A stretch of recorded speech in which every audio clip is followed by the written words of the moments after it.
All right, there we go. All right, welcome everybody here. If you haven't already seen it over on YouTube, but welcome here to the NNSCRA Christmas HoliDrive special event benefiting Stand Up to Cancer here on Flatout Racing Network.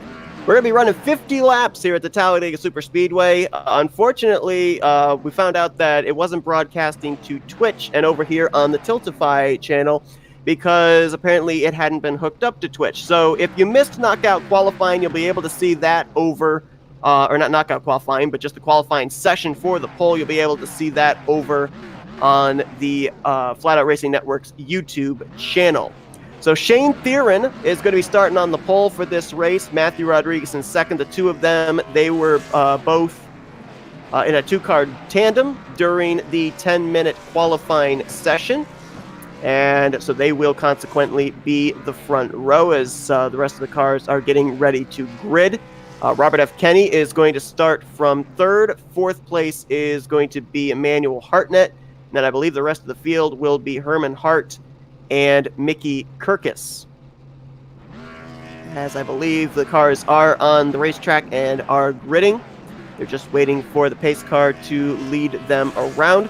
So as we're waiting for these drivers to roll around, it will be 50 laps of racing here this evening, two stages. Caution will come out at the midway point at lap 25. The caution laps during that period will not count. And then when we go back green, we will have 25 laps to go to the finish. Only 6 drivers in the field here tonight. Unfortunately, not a whole lot of people showing up for this event, but a lot of times in a lot of league races, it's not about quantity, it's about quality. So very likely that we are going to still see an exciting race here at Talladega, as Shane Theron doing some premature burnouts here. I think he thinks he's already won this race, I guess. Just want to let everybody know as well that if you are currently watching this on the Tiltify webpage, this race is benefiting Stand Up to Cancer. So anything that you are able to donate obviously would be greatly appreciated. We have a $1,000 goal. I don't think that we're going to be hitting that. We weren't expecting to hit that going in, but obviously any little bit would help. And even if you don't have money that you're able to donate to the cause, spread the word. Send the link to this broadcast. Send the link to the Tiltify page, and there may be somebody that you send it to that is able to donate a little bit and help out with the cause of Stand Up to Cancer. Is my goodness, Shane Theron doing even more burnouts. I think he's trying to warm the tires up, but I'm not sure. I noticed that these drivers are having a little bit of difficulty in practice and in qualifying with grip. Another thing that's going to be interesting too is with the Cup cars, how these drivers are going to be in terms of lining up their bumpers. You've got 1 Ford, 2 Chevrolets, and I believe 3 Toyota Camrys. So in terms of how those different manufacturers are able to line up their bumpers, that is going to be a very interesting factor, especially if we have chain bumping. Pace car is going to make the left-hand turn to pit road. Remember, we're going to be going to lap 25, and then when they go back green, we will have 25 laps to the finish. Not sure what the fuel tank is for these guys. Don't know if they're going to have to pit before that caution comes out for stage end or not. Familiar to people that have been watching broadcasts here on the channel, Shane Theron ran in the Flatout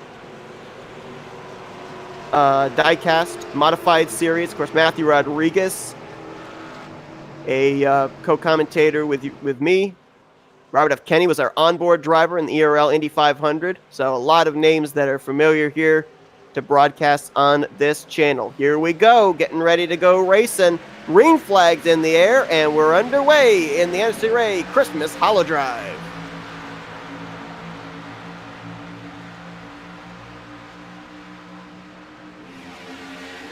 Now, there are several different prize awards for drivers in this race. I'm not, off the top of my head, completely aware of all of them. I do know that it was an award for winning the pole, which Shane Theron is going to be the recipient of. There's an award at the halfway point. So these drivers are technically kind of racing for 2 checkered flags. They're racing for the end of stage 1 And then, of course, they're racing for the checkers at the end of stage 2. Robert Kenny takes a look to the outside of Shane Theron. Nothing there. Matthew Rodriguez with a nice run out of turn 4. He's going to jump to the top side. He's got help from Emmanuel Hartnett. Kenny now drops down low. They're 3 wide, almost 4 wide as Hartnett's going to go around. Emmanuel Hartnett around through the infield grass towards the pit wall, and he hits it really hard there with the right front quarter panel. A lot of damage sustained to that TRD Toyota Camry. Looks like he's also sustained quite a bit of right rear damage. We are still green, however, as that was only a single car incident and it went down into the infield grass. Battle for the lead is on. It's Kenny to the inside, Theron to the outside. Matthew Rodriguez going to go way up top, make it 3 wide for the lead going into turn 3. And Herman Hart going to try and figure out where he wants to go. Who is he going to help? Matthew Rodriguez crosses it low. That's going to be for second. He'll probably push the 34 of Kenny to the lead. No, he's going to go up the middle is Matt Rudd.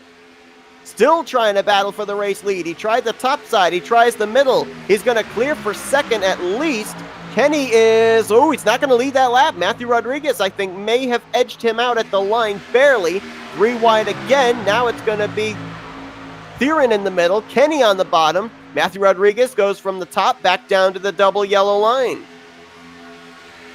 And just watching this all go down right now is Herman Hart and Mickey Kirkus, waiting to see what's going to happen here, just riding in 4th and 5th, enjoying the view out in front as Matthew Rodriguez aggressively all over the back bumper of Shane Theron. Now no help on the top side. He's going to fall back to 3rd again. Here comes Kenny back on the bottom. He's going to try and look for the race lead once more. Emmanuel Hartnett limping his race car around.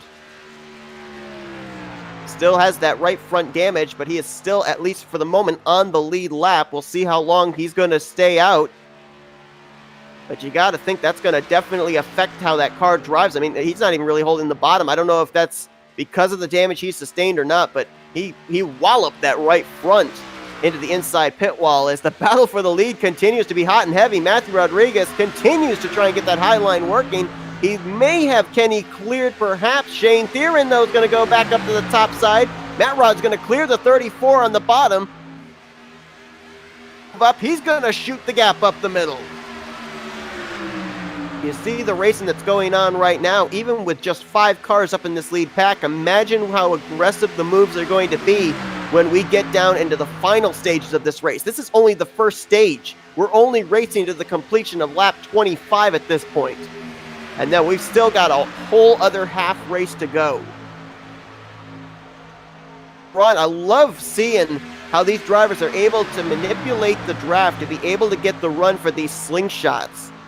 It's not often you go to a super speedway and you're able to see all 3 lines work with the aid of the draft. And you're seeing it right here as Theron, Rodriguez, and Kenny, 3 cars, 3 different lanes, and all of them working as they continue to be side by side, 3 wide.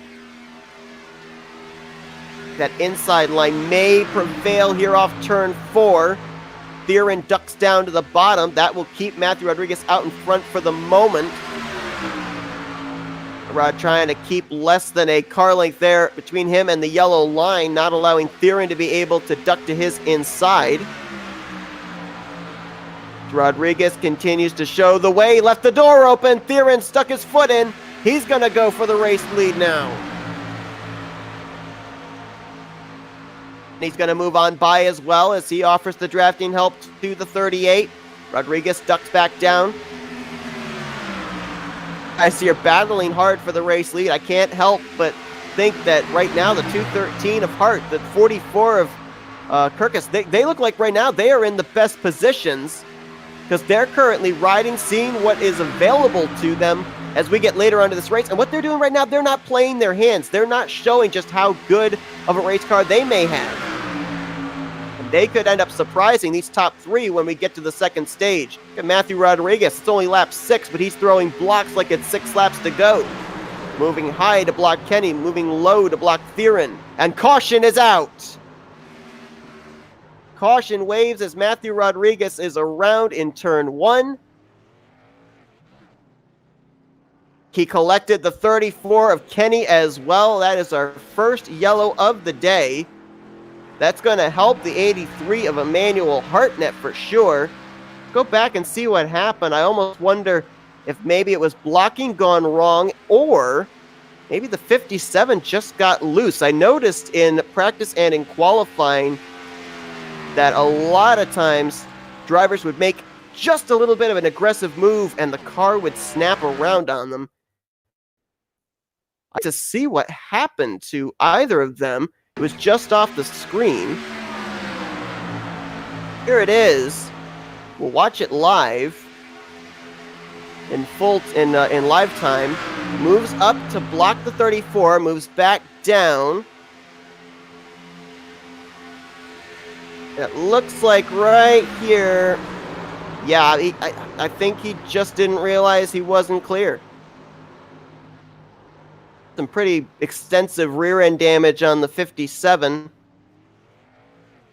Kenny as well, sustaining damage on the right front, as well as it looks like the left rear.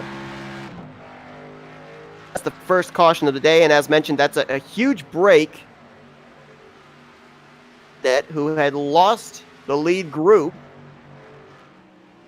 This will at least catch him back up to the field. Necessarily him in the running for this win. I'm not 100% certain what it is in terms of how the damage is repaired. So at this point in time, we've got pretty much 50% of our field with damage. Hartnett's got that right front damaged. Rodriguez and Kenny with damage from that incident that brought out this caution. And it looks like the 44 of Mickey Kirkus has actually pulled his car back behind the wall. So now we are left with 5 cars in this race. If I'm not mistaken, I believe the top 5 finishers get a purse. So now all these guys are doing is racing to see which position purse they're going to get. Aaron's going to pull into the attention of his crew. You can see the whole front end of Matthew Rodriguez's car is gone. And, okay, that answered my question. I thought it was, but I wasn't 100% certain. In this race, they are able to have a fast fix, which puts the car back to 100%. And Robert F. Kenny is going to take advantage of that. He's going to get out of pit road first. Don't know what's going on with the 38 of Shane Theron, but he's going to lose a lot of positions because of, I don't know if it was a slow pit stall or what. The lead. Rodriguez will be second. Looks like Herman Hart's going to come out in third with Shane Theron and Emmanuel Hartnett to follow. When we go back green, dependent on when the lights go out at the top of the pace car, we could have anywhere between 13 to 15 laps to go in this first stage. The 38 of Theron just now coming off of turn 2, along with Emmanuel Hartnett. Extended stay on pit road for him. Not really sure what happened with him. Damage behind him. Coming off of pit lane, first and second. The 2 drivers that actually brought out that caution. Oh, we're under the yellow flag here, waiting for when the pace car is going to give us the indication that we are going back green. Just want to again reiterate the fact that this race is sponsoring Stand Up to Cancer, a great organization, and I can say personally that it is an organization that is very important to me. My mother is a cancer survivor. I'm certain that there are many people out there that have had family members, friends that have, well, this is interesting, that have had cancer, whether they have battled it and conquered it or currently are still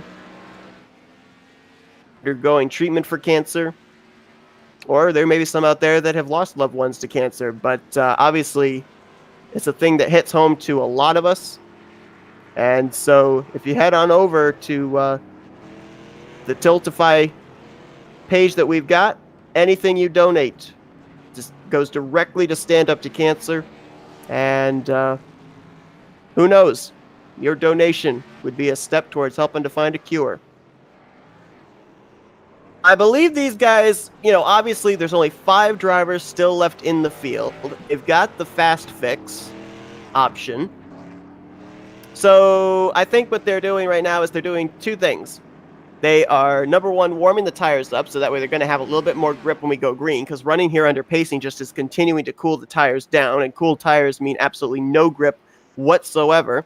And then secondly, I think they're just having a little bit of fun. They know that, it's a 5-driver race. I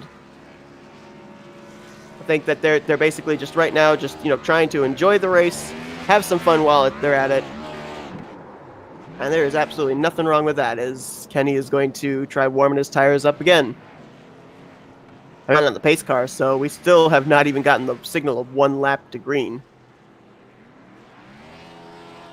Continuing to warm up his tires, and I don't know. Maybe Matthew Rodriguez and Kenny. Oh, okay, I thought they might be giving him the lead because they had to do the fast fix on pit road, but there's your answer. Kenny's going to go back around and take the lead back.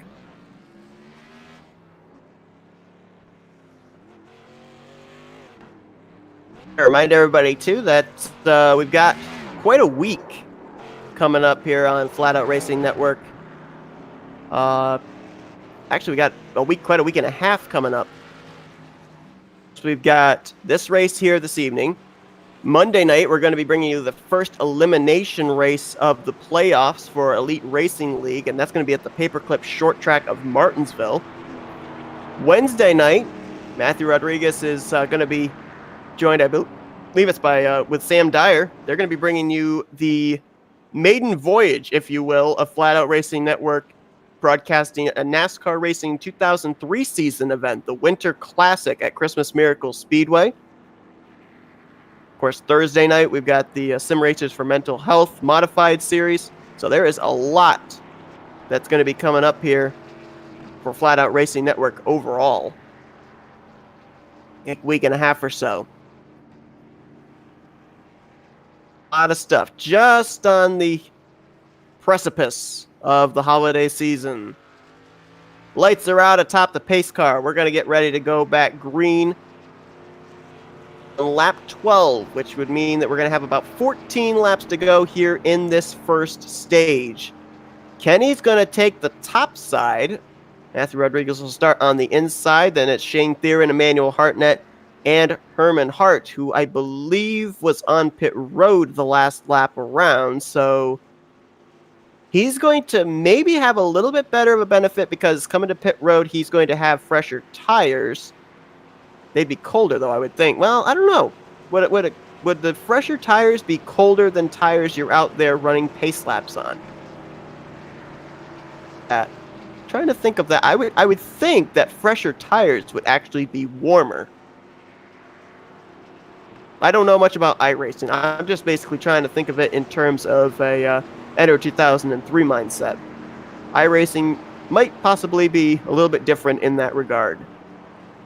But boy, we had some really aggressive moves and some great racing, especially amongst the top 3 of Kenny Rodriguez and Theron there on those first 6 or so laps. Let's see what they're going to do here, especially now that we're heading for the green and white checkered flag, the completion of stage 1. Saw them 3 wide, 3 abreast going into the corners. We saw that there is a huge slingshot in terms of how the draft works here. And we're also now going to get to see, we saw Emmanuel Hartnett get wrecked early, so we didn't really get to see a whole lot about what he had in terms of speed, in terms of a race car. And also the 213 of Herman Hart just was kind of riding around there in the 4th position for most of that first green flag run. So we'll see maybe if he'll show what he's got. That's going to come back out. We're back underway here at Talladega, and Kenny gets a good jump. Matthew Rodriguez, I don't know what happened to him. Just went down to the apron for some reason. Gets it going, though. Field guy a little bit broken up there as well. Kenny's going to check out to about maybe 3, 4, 5 car lengths, and that's not a good thing at a super speedway, especially with the runs we've been seeing drivers be able to get here. He's going to be a sitting duck, and now the question is, where does Rodriguez take the momentum?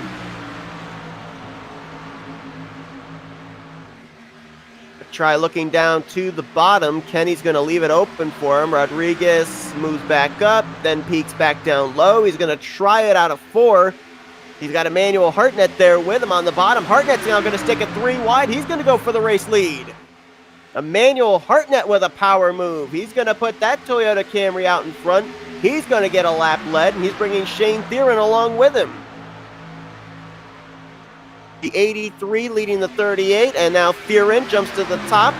Here comes Herman Hart to the inside there in the Slayer Camaro.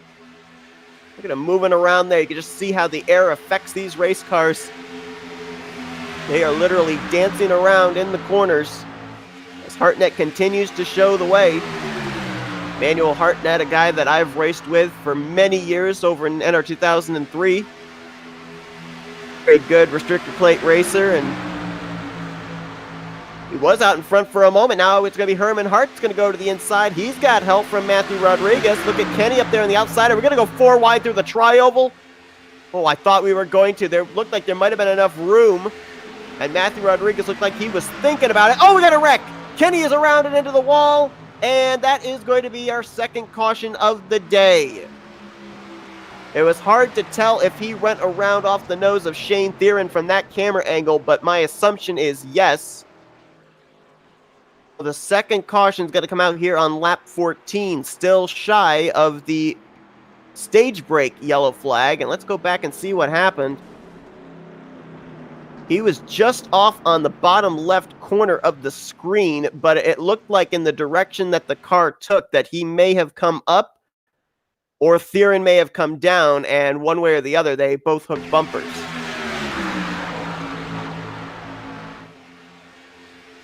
It was going through the tri-oval. Theron's going to go way up the track there. See,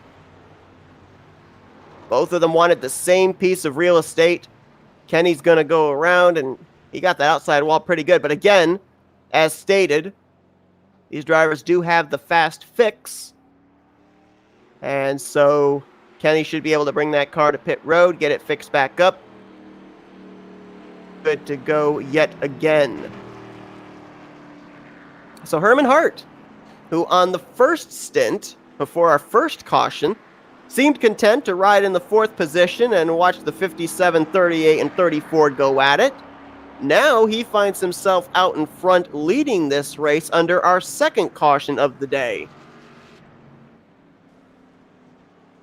Is, I believe, oh no, he's one of 2 Camaros, as there goes Matthew Rodriguez around. Anything to, I guess, Matthew Rodriguez will do. Yeah, the 213 is one of 2 Camaros in the field, the other one being Theron, and what in the world's going on there? Matthew Rodriguez just dumped Emmanuel Hartnett. I told you, these guys, that under caution here, they're, I don't know, just making it entertaining for themselves. Entertaining for the broadcast as well. I mean, we could spin all sorts of stories. At Matthew Rodriguez and Emmanuel Hartnett, they're really mad at each other, and they're going to probably take each other out coming to the checkered flag. Who knows? Could spin all kinds of stories. Everybody, it looks like it's going to come to pit road here. We will be at less than 10 laps to go here for this first stage. So we're going to have a bit of a shootout here for the completion of stage 1. I would assume the 213 is going to be the first car off of pit road. We'll see. I'm wondering if maybe on the last pit stop, if Theron in the 38 might have sped on pit road and that he might have been under a pit penalty, perhaps.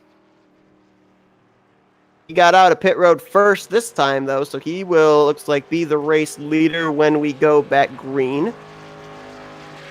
So at this point in time, from what I've seen, the only car that has managed to stay clean has been Herman Hart in the 213.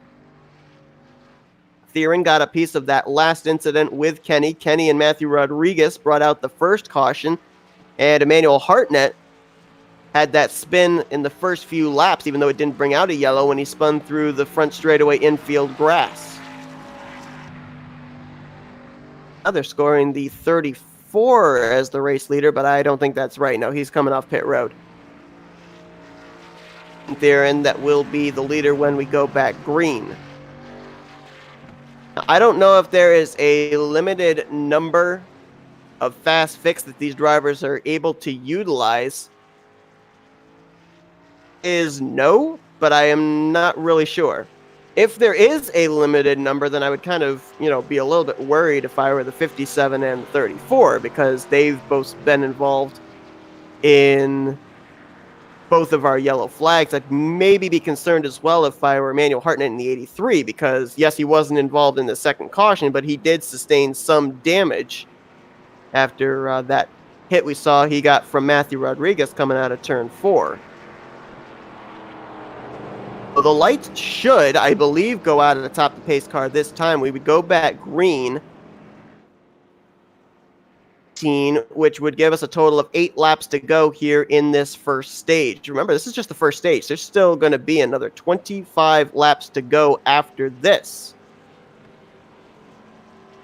We'll see just how much under green flag conditions these drivers are going to make. I mean, if you look back at the last 2 cautions too, it's not like these guys were intentionally wrecking each other. It's so difficult at a super speedway to be able to, especially with the runs that these guys have gotten, it's difficult to be able to judge if you're clear on somebody. You see someone with that momentum, your first instinction is you want to move up. You want to be the recipient of that momentum. Hope that the guy behind you will hit you square and push you forward. And sometimes, either the bumpers don't line up, or in what we've seen so far in our first 2 yellow flags, you just don't time it quickly enough, you don't move up quickly enough, and before you know it, they're already to your left or right rear quarter panel, and it hooks you up into the wall. So, we really haven't seen drivers making stupid moves bringing out these cautions. It's just been miscommunication and poor timing, which are, always Achilles' heels when you come to any type of a super speedway race. I believe I saw that the lights were still on the pace car, so we actually will have another lap added on.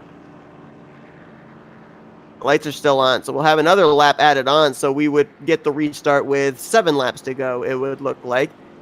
I am assuming that these drivers will not be coming to pit road here before we get the 1 to green, so it looks like Shane Theron will restart the leader, Herman Harton 2nd, Matthew Rodriguez would be 3rd, Emmanuel Hartnett 4th, and Robert F. Kenny in the 5th position.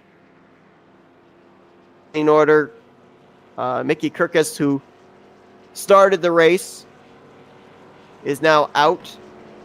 Tom Bourne, the 21, was actually going to take the green flag, but he is a New York City fireman. He got called in right at the last minute, so it looks like he will finish 7th, and then ignore the 8th place car. That's actually the account that I had to come into to be able to broadcast this race. Most of the time, I've been utilizing Matthew Rodriguez's account, but as you can see, he is racing tonight, so he had to be in on his iRacing account.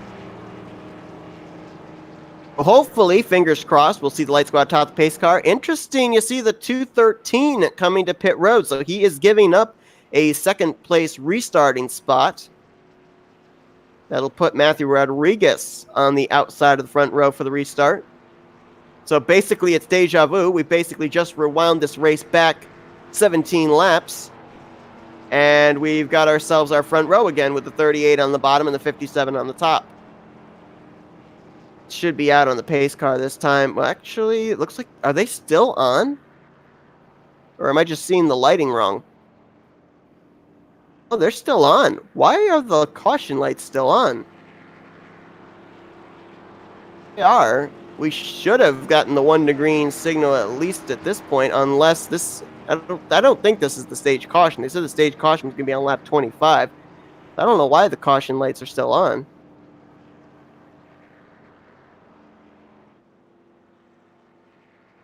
But nonetheless, caution lights still on, so it gives us an opportunity to be able to do a little bit more in terms of, I guess, some plugging, if you will. as I stated, is going to be having its maiden voyage of NASCAR Racing 2003 as far as broadcasting this next Wednesday night on December 18th to broadcast not only your iRacing League, but also enter 2003 League. You can head on over to the Flatout Racing Network website, get in contact with us, and we will see what we can work out and do. At this current point in time, we do have a number of slots open during the week, so feel free to get in touch with us. We can work out.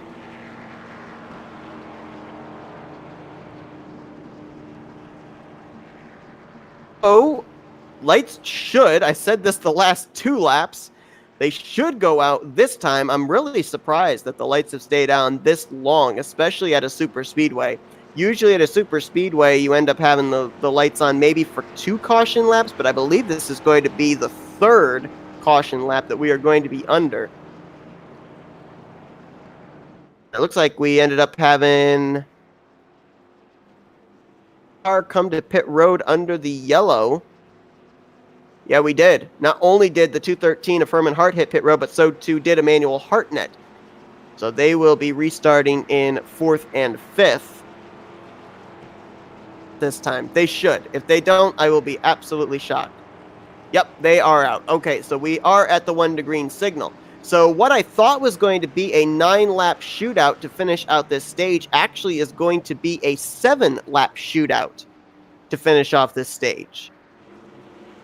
And I don't know if we get to lap 25, if we have a caution come out before that and we get to lap 25 under yellow, my assumption is that is going to still count as the stage 1 break. Aaron, well, he's going to swap from the bottom to the top. Maybe alongside Robert Kenny. Matthew Rodriguez just hit pit road? No, well, I guess not. He's back in 4th now. So I'm not sure how this running order has been decided. Matt Rod should have started up in 2nd, but now he's running back in 4th. That puts Kenny up on the front row, but Theron's going to take the outside line for this restart. He'll have Matthew Rodriguez behind him.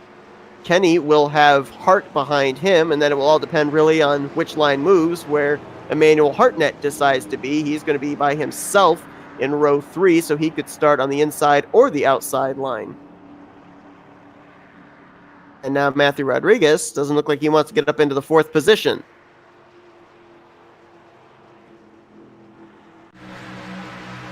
I just realized we weren't live. It wouldn't be a broadcast if I wasn't messing up in one regard or another in terms of not knowing when we go back live.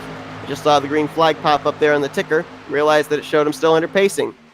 So that was a nice little talk, wasn't it? Anyway, back to the racing here, as it's going to be Theron and Kenny battling each other for the lead. Look up to the top side. Here comes Herman Hart. Manuel Hartnett down the double yellow line, trying to make up some ground on Matthew Rodriguez for 4th. Up the track goes Matthew Rodriguez. I don't know if he went up there on his own or not. There's not really a junior line here, I don't think, at Talladega. At least not one that's going to be able to make passes. And Herman Hart's going to try and duck to the outside, trying to get the side draft off the right rear quarter panel of Shane Theron for the race lead. Not successful just yet, but he's still trying. Now he'll go up alongside. He's got help up top from Matthew Rodriguez. Look at how quickly Kenny was able to reel in the top 2, though. Big run for the 34. Rodriguez may look to the outside 3 wide down the back straightaway. Indeed, he will.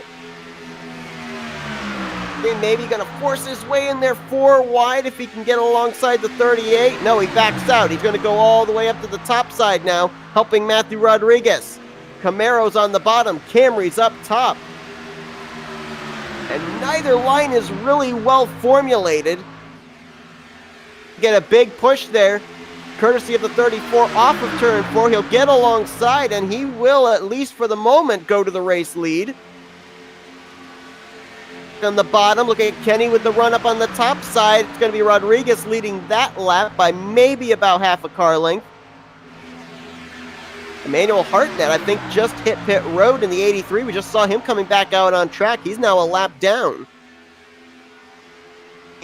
Obviously, towards that stage-ending caution, that should get him the lucky dog and put him back on the lead lap. Seems like an unscheduled stop for the 83. As Matthew Rodriguez trying to hold off Shane Theron, and you look up there in the top left, we're getting close to lap 25. Completion of 25 is the end of the stage. These guys realize it. They want to position themselves in the right spot to be able to either block or make the move for the race lead coming to the green and white checkered flag. Contact there, and that's going to send Theron around. He overcorrects it up into the outside wall. Caution's going to come out right near the end of the stage. I think somebody else may have spun out as well. It might have been the 57. It was Matthew Rodriguez. Made that contact with Theron. And Emmanuel Hartnett's going to get that lucky dog sooner than the stage break, with this caution flag coming out. Ahead looks like he may have spun out. And I think that was the 213. Of Emmanuel Hartnett is also smoking them. Pouring out of the 83 of Hartnett, same for the 213. The only car that I think got through unscathed out of any of that was the 34 of Robert Kenny. Let's go back and see what happened there. My goodness. Got a lot to cover on that one. Contact between Rodriguez and Theron. I don't think that Hartnett and Hart, I don't think either of them got into that incident, but we'll see.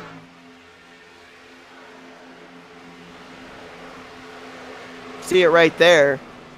38 overcorrected. We saw it live where it looked like there might have been just like a little bit of warp between Rodriguez and Theron. And then there's the incident right there between the 83 and the 312. Now, what the heck happened there? Oh, looks like Rodriguez slid back up the track.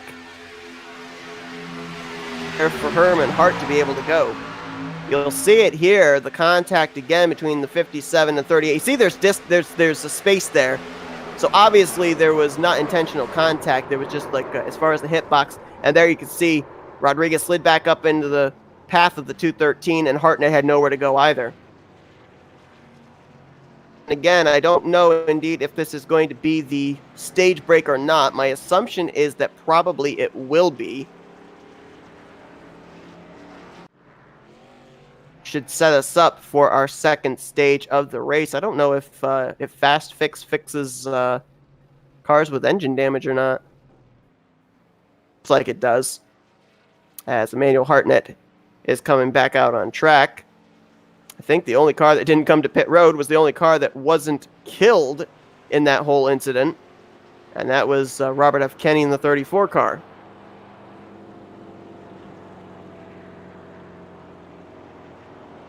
Kenny is now the official iRacing.com pace car. How about that? So Kenny will be the leader when we go back green. I actually did make sure to set it forward to live, so we won't have me having to swap it up there again when we go back green.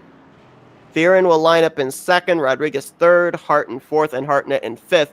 Hartnett at this point has still scored a lap down, but I'm assuming he would have been the lucky dog recipient with that yellow, unless maybe being involved in the wreck, maybe he wouldn't actually be the recipient of the lucky dog.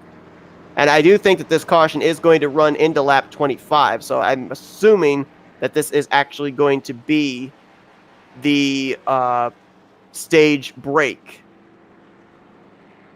When we go back green, we will have 25 laps to go. The caution laps under the stage break are not counting. Howdy, Senor Coral. Looks like Hartnett went around and got his lap back, so he'll be back on the lead lap. Hi,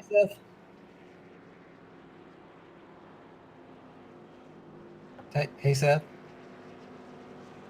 champ, compadre. Kenny will be the race leader over Theron here for this restart. We're going to just take a quick moment of silence. I got to find out something from one of the admins, so hold on for just a second. We will be right back.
Waiting on the lights to go out atop the pace car here.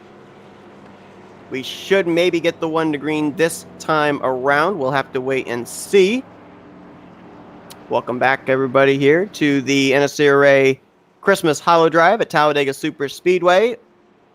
If you're just joining us now, you will be privy to something that those that joined the broadcast early may not know. We just got the word that apparently we are running the full 94 lap distance.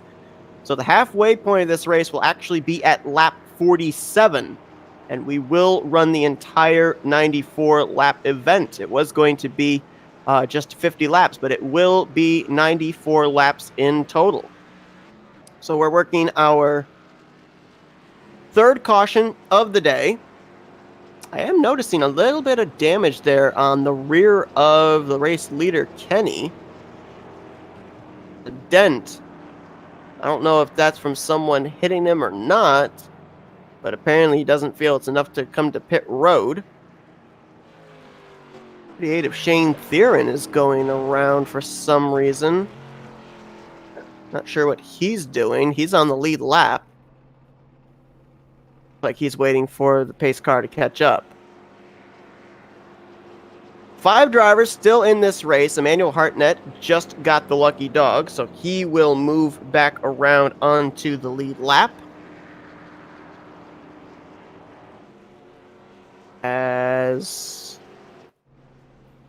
Theron still sits there, waiting for the field to pass him by. He is going to go down and say hello. I'm surprised at the number of caution laps that there actually are in this race, in regard to the track itself. Normally, 3 laps, 4 laps is typical for a mile and a half, but not necessarily for a super speedway. Laps if there are lap machines, but usually it's 2 laps max under caution. We should get the 1 to green signal this time, and again, as stated, we are running the full distance, 94 laps in total. And so, these drivers are still racing for the halfway point, which has now been moved from lap 25, which would have been right now. This would have been coming to the halfway point of the race. We are now racing to the completion of lap 47. Kenny should see the lights out on the pace car this time around. He'll be the leader over Shane Theron, Herman Hart, Matthew Rodriguez, and Emmanuel Hartnett. We have worked 3 cautions so far in this race, and everybody that is still running in this race has been involved in at least one of them. Kegas, they were the drivers that brought out the first caution. Kenny and Theron, they were the 2 that brought out the second caution, and then pretty much everybody, with the exception of our race leader, were involved in the last yellow flag, which was a warp wreck between Rodriguez and Theron. And Hartnett and Hart both were collected up in it. As stated, Emmanuel Hartnett got the lucky dog, got the free pass, so all 5 cars that are still running currently are on the lead lap. And again, going back to the first 2 cautions, I think we can also put this previous caution also in the same category of just, mistakes that are kind of out of the driver's hands in relation to the type of track that we're at. I mean, that last wreck, you could clearly see that the contact between the 57 and the 38, there was space in between them, but there is a hitbox that if you hit it just right, especially if there's just a little bit of warp at that timing, it'll send that car around. We'll see just how aggressive these drivers are going to be now, especially knowing that we're going to lap 47. When we take the green this time around, there should be 19 laps to go, I do believe. No, there'll actually be 21 laps to go. So there's quite a ways still to go for these guys, and I wonder just how aggressive they're going to be now. I think as well that they are going to probably be good to go on fuel to the end of the stage. 21 laps, that's like maybe right around the cusp of how far they can make it. So we'll see if we have some green flag pit strategy here nearing the end of stage 1. Of course, we may not have seen our last caution in this race either. Robert Kenny's going to take the top side. Green flag goes back in the air. He's going to get away from Shane Theron once more. But again, like we saw on the last restart, that's not necessarily a good thing at a super speedway.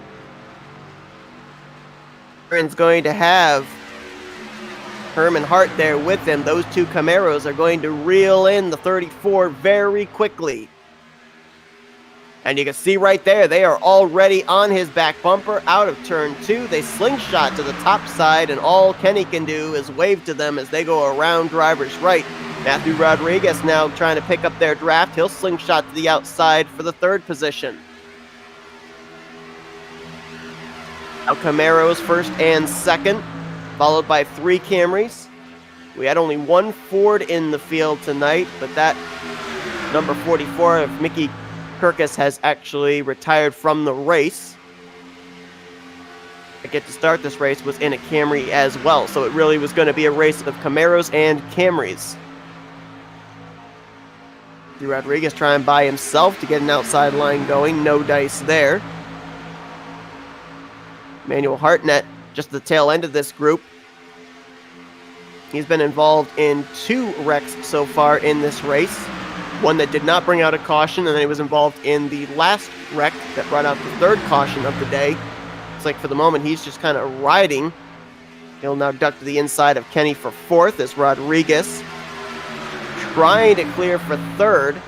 No friends up top for Kenny in the 34 car. He'll have to drop back into 5th, and now they start getting into a little bit of a single file formation. As soon as I say that, Matthew Rodriguez jumps back up to the outside line, trying to see if he can get to the outside of Hart.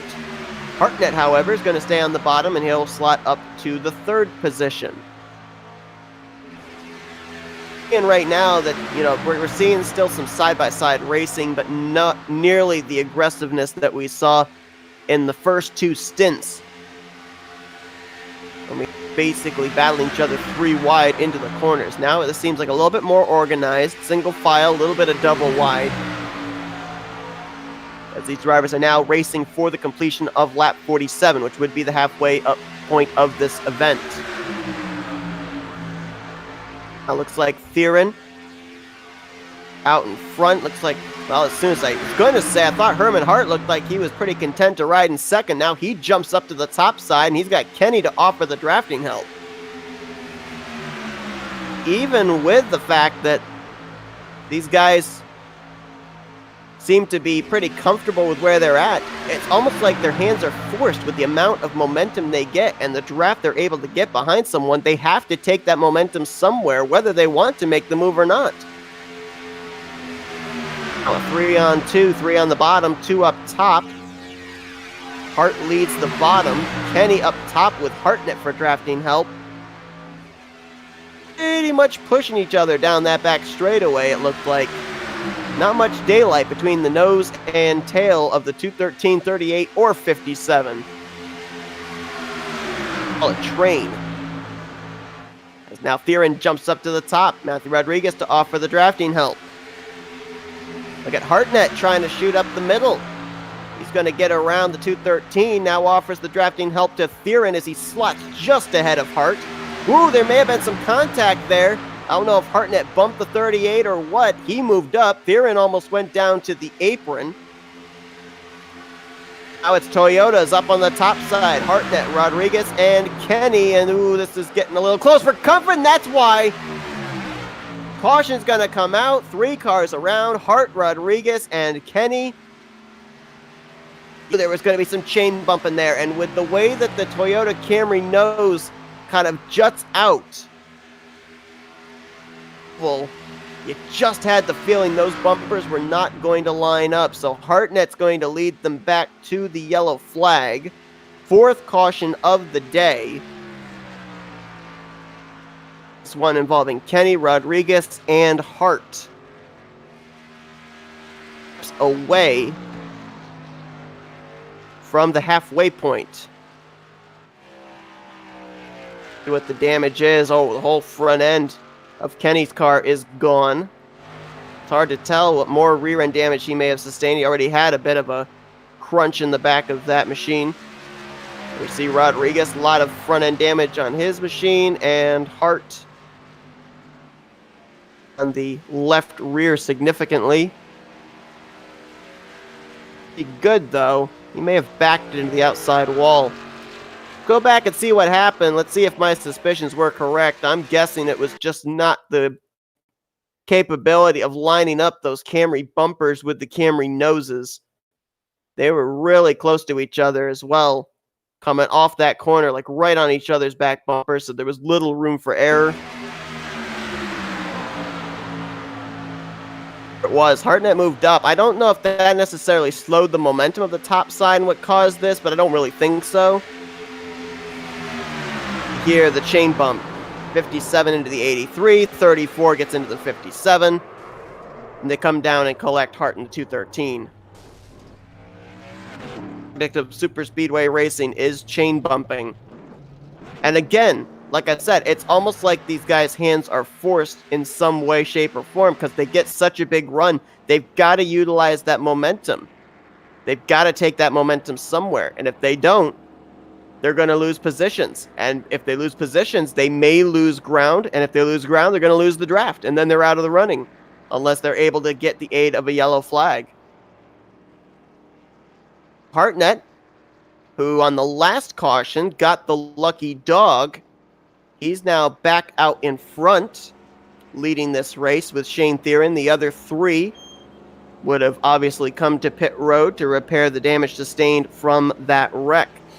And I think it was something I touched on at the beginning of this broadcast, too. I don't know if it was necessarily at the beginning of this broadcast or during the group qualifying session. I think it was during the group qualifying session, actually, which you can watch over on YouTube. Unfortunately, that was only broadcasted on the YouTube channel before we went live for this event, both here on YouTube and on Twitch.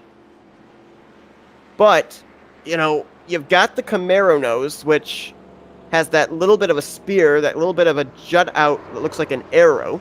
You try and line that up with a bumper.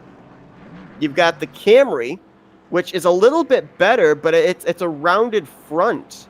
It's not square. So you've got kind of a half oval front end trying to hit a flat bumper. Really the only manufacturer out there where you can line up bumpers really well is the Ford. And the only Ford we had in this field is out of the race. Mickey Kirkus. So it's really difficult, it seems, for these guys with the manufacturers they're in to be able to line up the bumpers and push. Cases where they were able to push each other, but right there you had 3 Toyotas lined up nose to tail. And the chain bumping from the 34 to the 57 up to the 83, you saw the end result. So we will be within the 15 laps to go range. Well, actually, we're past 15 laps to go here in this stage. When they hit the line this next time by, there will be 14 laps to go in stage 1. So again, all racing for the completion of 47. There will be a purse award handed out there, and then they will be racing to the checkered flag on lap 94. Now, I know obviously this is only a 5-car field, but one thing that would interest me, not at this point, but when we get to the completion of the first stage, is if this thing managed to go green for that whole second stage pit strategy. I mean, would there be maybe 2 guys out of these 5 that would come to pit road together? Or 5 on pit road together. I don't think anybody would want to utilize the strategy of coming to pit road by themselves, because obviously we've seen what a huge difference maker draft has been today. Maybe there's 2 guys here that are thinking, all right, if this thing goes green, second half of this race, let's come to pit road together, come back out together, 2-car tandem, and see if we can maybe pull away from these other 3 guys. We have worked 4 cautions here in the first 34 laps of this race, which averages out to about caution per 8 laps.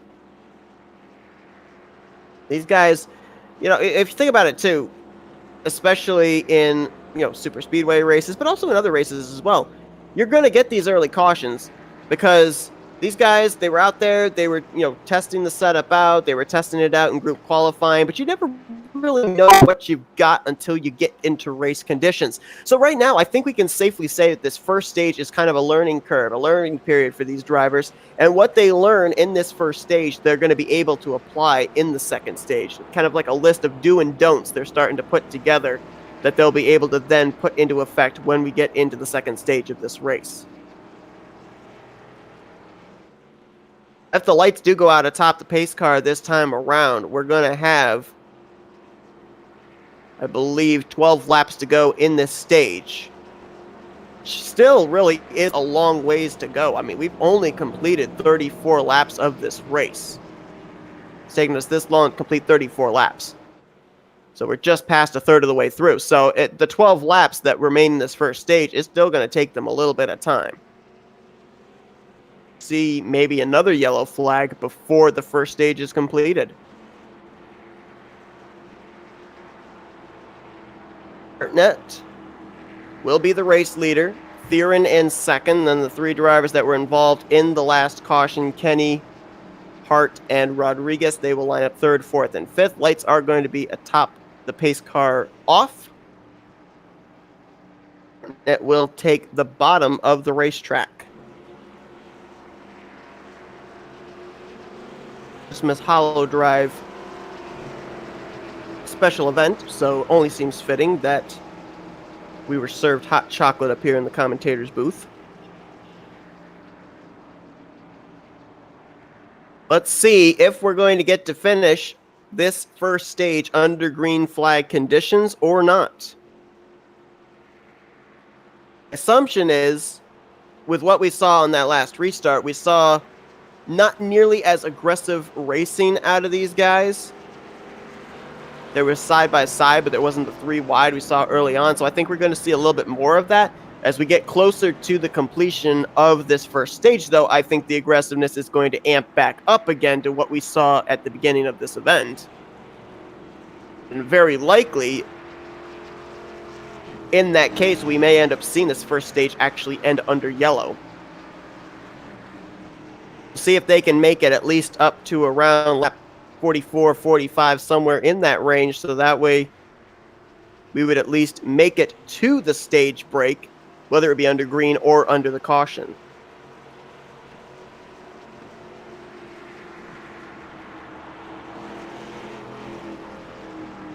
it looks like...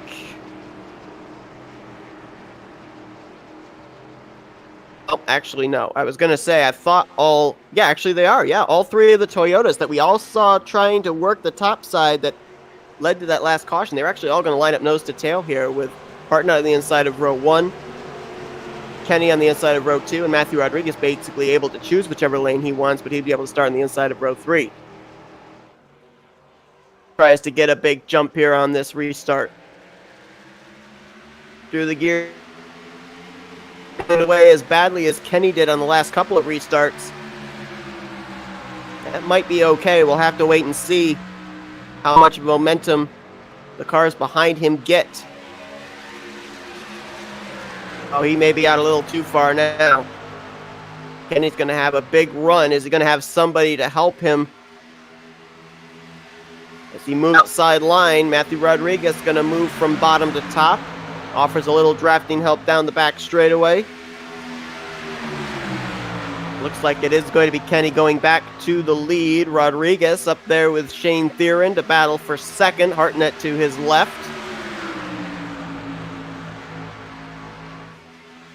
And Hartnett with a run there out of turn 4. He'll jump to the top. Rodriguez going to shoot up the middle.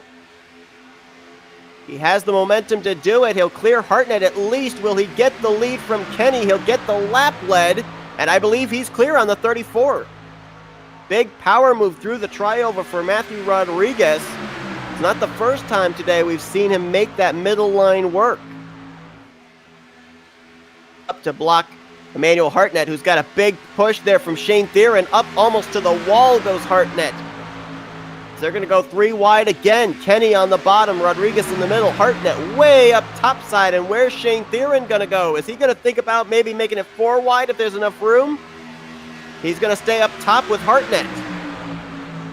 That extra car on the outside line going to help Hartnett be able to clear Kenny and Rodriguez for the lead.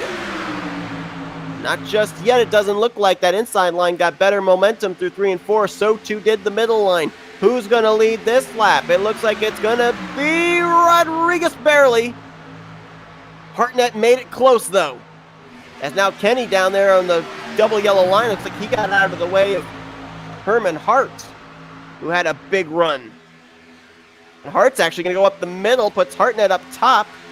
And Rodriguez has to start doing some blocking there. Almost 4 wide. They are 4 wide. Is that legal for the 34? I don't know. His position, but he ran down below the yellow line. I don't know if that's necessarily legal or not. I don't think so. Hart's going to go to the race lead now. Let's see how aggressive he'll be with blocking. Still committed to that top side are Hartnett and Theron. Theron all over the back bumper of the 83 trying to shove him, but they still haven't been able to really make up much ground there. Almost looks like Camaro is able to line up pretty well with the back bumper of the Camry. So not much issue with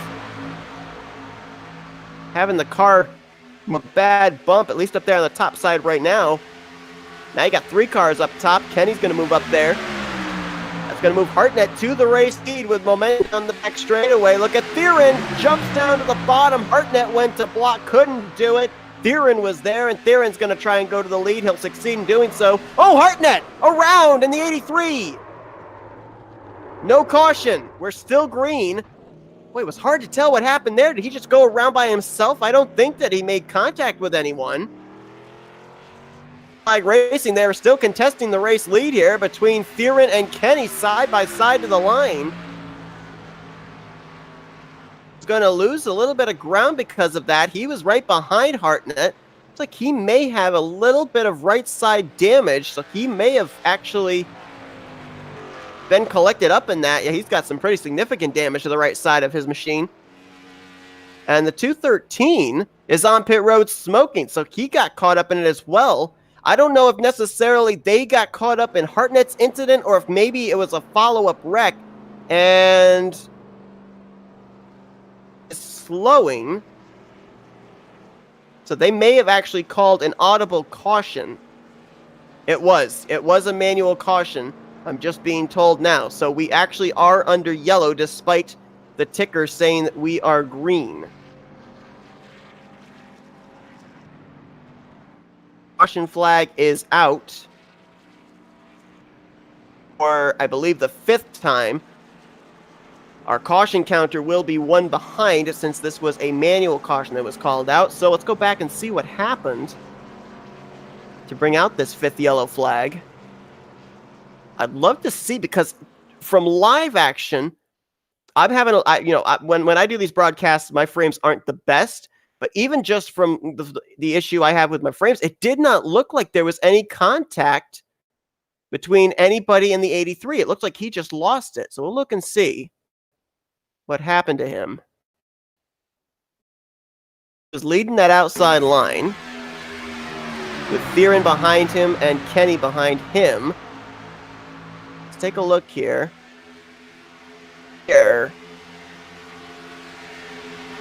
Theron's going to get clear of the 213. He's going to move low for the race lead. Hartnett goes down to block, not able to do it. Now let's see if there's contact between him and the 34 maybe. There. He got up the track, tried to come back down. 34 car was there, and then he corrected back up to avoid, and that's when the car snapped around. And then let's see what happened to the 312 and the 57, because there obviously was no contact between Rodriguez and Hartnett. Oh, wow, the 213 went up and over.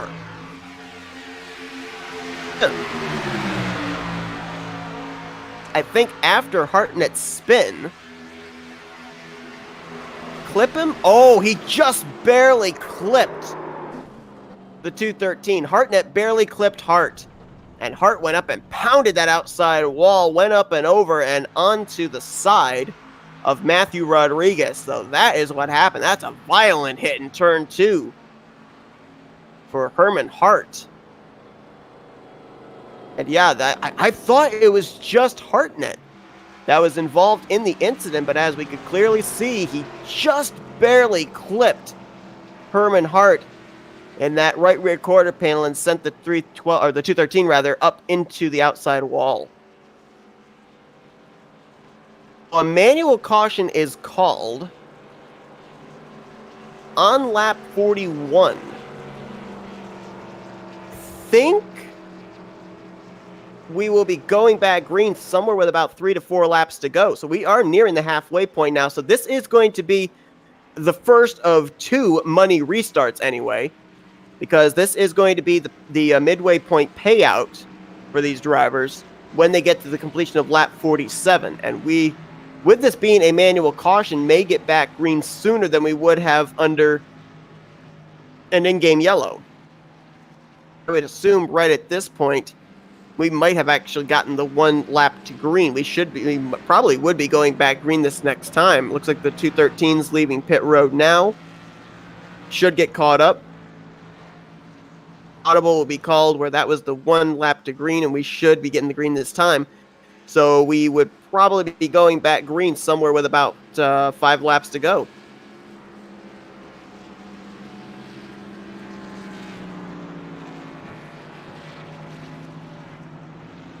Kenny and Theron, they're going to be the front row. Rodriguez 3rd, Hartnett 4th, and Hart in 5th. Caution kind of was a bit of a blessing as well for Emmanuel Hartnett, because as you saw, the game did not throw a caution for him spinning. And for some reason, it didn't throw a caution for the 213 going up into the air. But because of throwing the manual caution, the admin caution, Hartnett, who was spun out and lost all that track position, is now caught back up and is still on the lead lap. If indeed they are going back green this time, they're doubling up, it looks like. If the 34 goes up through the gears, green flag is technically back in the air. And it's going to be a 5-lap shootout here for the halfway point purse. Now you're definitely going to see blocking. This is technically for these drivers almost like racing to a checkered flag. And we saw right there, Kenny tried to move up, block the advantage of the run that Theron got out of turn 2, but Theron with that momentum is going to clear for the top position. Here comes Matthew Rodriguez. He's going to make a third lane through turn 3. Does he have any drafting help, though? Doesn't look like it. Hartnett was there, now going to move to the bottom. Rodriguez going to move down and slot to third as Kenny in second, hounding Theron for the top spot. Stage end under caution. Will it end under green? They're racing for the completion of lap 47. Gets still on that outside line, trying to make something work. Kenny looking to the inside of Theron. Theron closes the door. Net there waiting in the wings. He's now side by side with Rodriguez for third. Kenny looked high, couldn't get any momentum off of 2. Will he maybe slingshot on the back straightaway? Hartnett's there, but he's a little ways from Rodriguez as it's nose to tail, top 2, Theron and Kenny. Time around, there will be 3 laps to go here in the stage. Kenny tries to ride the momentum on the top side a little bit, more towards the middle line through 3 and 4, nothing there. Continues to peak. I think what he's doing, he's trying to see if I move up here, will the 83 go with me? Or will he leave me out to dry? He doesn't want to move up high enough to give Hartnett a lane on the inside to stick him out of line. Hartnett put 2 tires down the yellow line, tried to get to the inside. Now he almost thought about swinging topside, but that's going to be where Herman Hart's going to try and get the third position. Get the spot away from Hartnett. Hartnett's going to drop back to 5th. Rodriguez trying to get around him for 4th on the outside line. Kenny continuing to push Theron, down the back straightaway. That third position could be the X factor. Oh, Kenny went up topside and Hart says, nope, I'm staying on the bottom, sticking with his fellow Camaro. Camaro's on the bottom. Matthew Rodriguez, big run around the outside, but I think that'd only be a battle for second. I don't think he's got enough momentum to get the lead. Here in stage 1, next time by would be the proverbial white flag for the stage.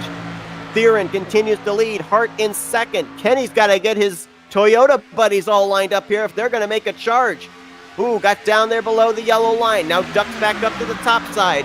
Going down the back straightaway. Will Rodriguez go with him if he makes a move? Nope, Rodriguez stays on the bottom. So Kenny with no friends up top side. Rodriguez will move to third as Kenny drops towards the back of the pack. And around for the final lap of this stage. Theron continues to lead. Hart in second. Rodriguez third. Then Hartnett and Kenny. Who's going to be the leader coming back to the green and white checkers to finish out stage 1? Air here for the first stage. Theron continuing to mirror drive. Top side. Got some Toyotas trying to work together. They got broken up. Will he step out on fellow Camaro buddy Theron? Right there, if he makes a move, will Kenny go with him? Kenny now goes to the top side himself. He's got drafting help. He's got Rodriguez. Can he get enough of a side draft through 3 and 4? With him. Now Rodriguez switches down to the bottom. Glued to that double yellow line is the 38 of Theron. Hart's going to try and make one last-ditch effort. Here comes Kenny on the top side. He may get second from the 213, but I don't think he's going to get the race lead. Oh, Hart tried to get to the right rear quarter panel, but he's not going to be able to get him. It's going to be Shane Theron who's going to win the first stage of this race. He's going to get himself the halfway point purse. And Shane Theron had to do a lot of mirror driving there, but at the same time, it really didn't look like anybody was willing to go with anybody. If someone peeked out to make a move on the top side, they were left out to dry. The cars behind them would duck to the inside. So Shane Theron's going to win the halfway point. Question is, will he be able to do the exact same thing when we get to the white flag to complete this race? Theron was the leader at stage end. Hart in second, Kenny third, Rodriguez fourth, and Hartnett in fifth. Everybody's going to be on pit road here under this another manual caution.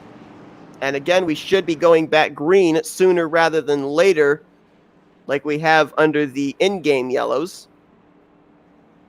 Interesting there too, as well. if you compare that last run to our first couple of runs, I mean, our first couple of runs, they were not really racing for a checkered flag. They were in this one. And the fact that nobody was really willing to work with anybody else, it didn't really lead to those issues that we saw take place with our first 5 or so cautions. With drivers trying to move up in front of somebody and not being clear, drivers trying to side draft and having warp issues. I mean, this was a relatively calm final few laps of a stage. Is that we didn't actually have a wreck coming to that green and white checkers. Don't know if he went with fuel only or not, but he was the leader off of pit road. He will be the leader when we go back green.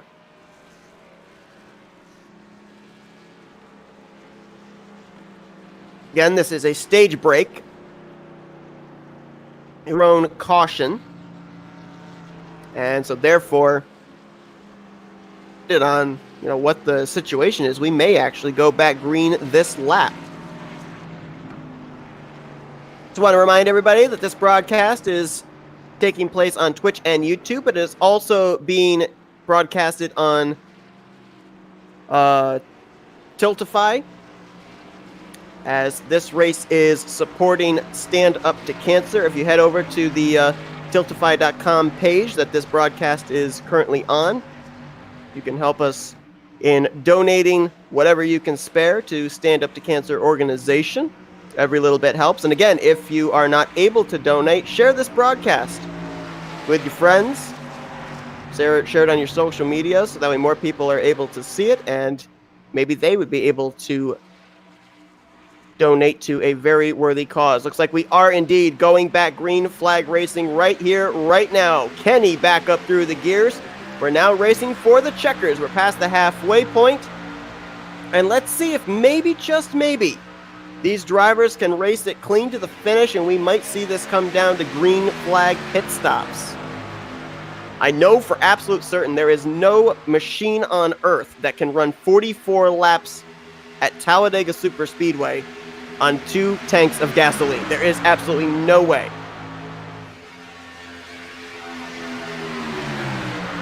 Getting aggressive here early on, the beginning of stage 2. Hartnett pushing Kenny on the bottom. Theron pushing Rodriguez on the top side. Herman Hart waiting to see which line works. Looks like the bottom line is, so he may move to 3rd place.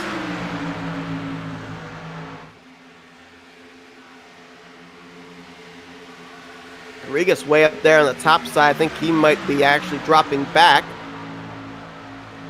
Theron with a big run there on the top side. Thought about maybe going 3 wide. Now goes back up to the top. He'll be in a battle for 2nd with Kenny, as Hart is going to go to the race lead.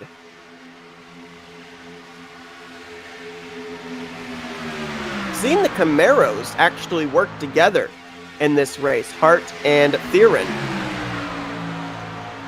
Occasionally the alliance between the Camrys, and you almost wonder if that's going to be the alliance we'll see between these drivers as we get closer to the end of this race, potentially closer to green flag pit stops. Would we see the 2 Camaros come to pit road together? Would we see the 3 Toyotas come together apart from the Camaros?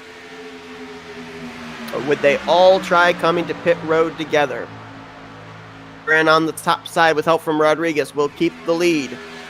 Kenny thought about going for the lead there through the tri-oval, did not have a drafting partner, did not have the momentum. He now looks like will clear Rodriguez for 2nd.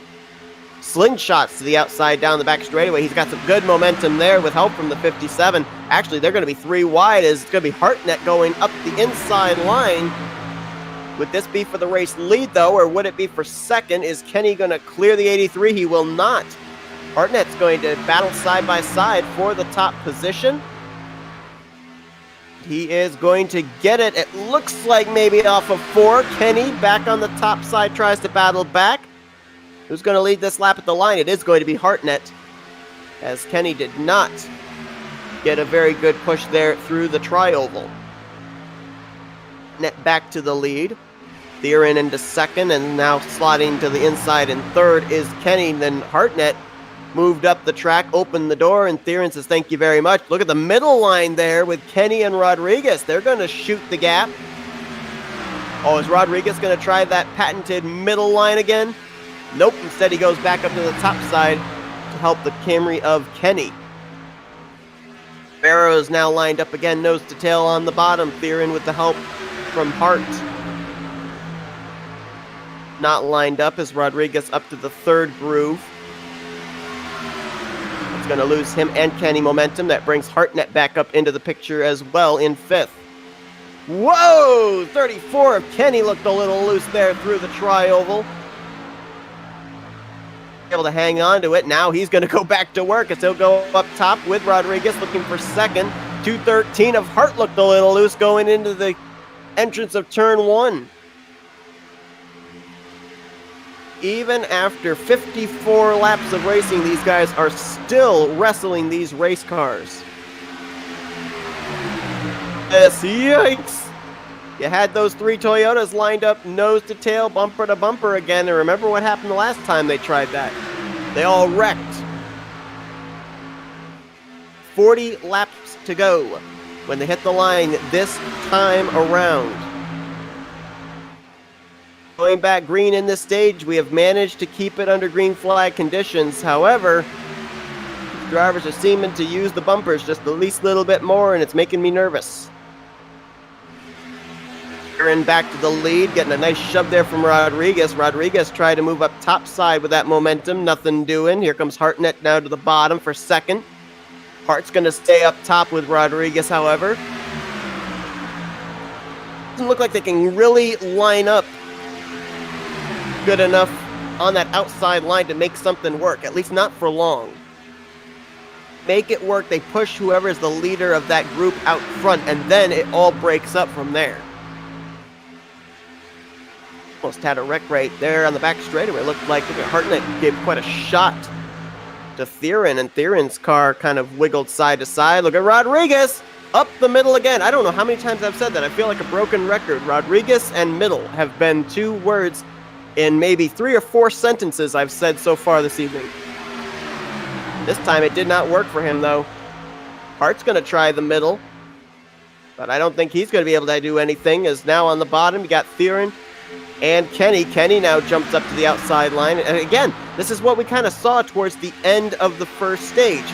Someone gets a run on the 38, jumps up to the top side. Nobody is there right directly behind them to keep the momentum going down the straightaway. I think if there were 2 cars lined up to make the move together, then there'd be nothing that Theron could do to hold them off. But when Kenny makes the move, or whenever anybody makes the move there out of turn 2 or out of turn 4, there's just nobody close enough to keep the momentum going, give the draft to make that move on the outside line. And look at this.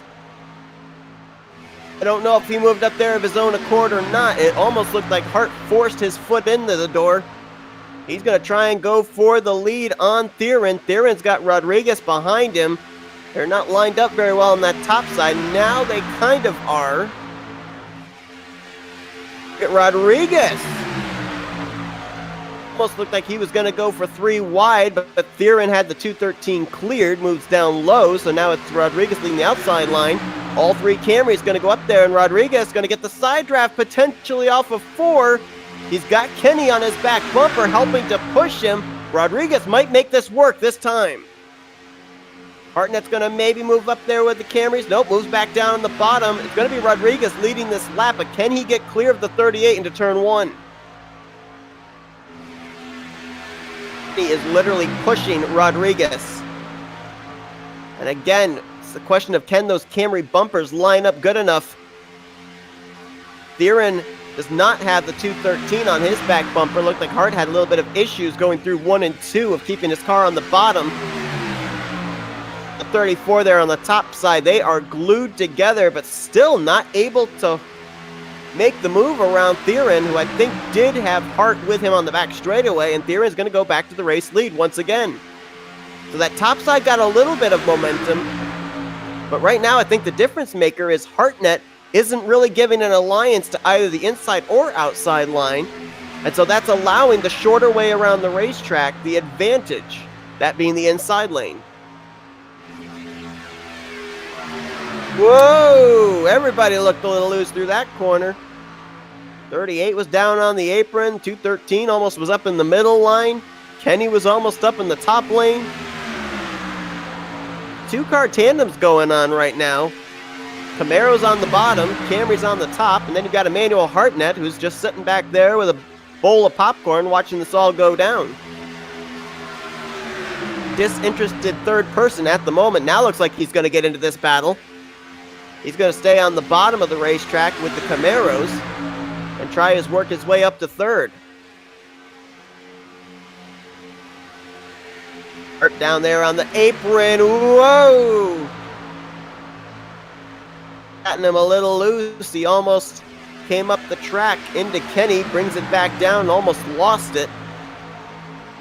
Keeps it straight, however. We're still green. Entering into the realm of 30 laps to go. You think about the first 30 laps of this race, and we were working our fourth caution. So far here in Stage 2, we have remained under green flag conditions. And Kenny going to be side by side for the top spot. Kenny might have him cleared, not quite. Rodriguez battles back. Look at Theron looking about shooting up the middle. Now goes back to the bottom with Kenny. Rodriguez might have the 34 cleared, not quite, not quite. Maybe? Yes, he does. Now it's going to be Hartnett and Theron working together. We've seen those two actually work together a couple of times here this evening, even though one's in a Chevy and one's in a Camry. Had a little bit of an alliance as now Theron, look at this. He's going to, oh, contact! There we go! Hard into the inside wall for both Rodriguez and Kenny. There is no caution. There's going to be an annual caution thrown, though. No yellow flag in the air for that. I think there may have been some contact between the 38 and the 34 that may have started that one. Theron stuck his nose up to the outside, and I don't know if he maybe tagged Kenny in the right rear quarter panel or not. Apparently we are still green.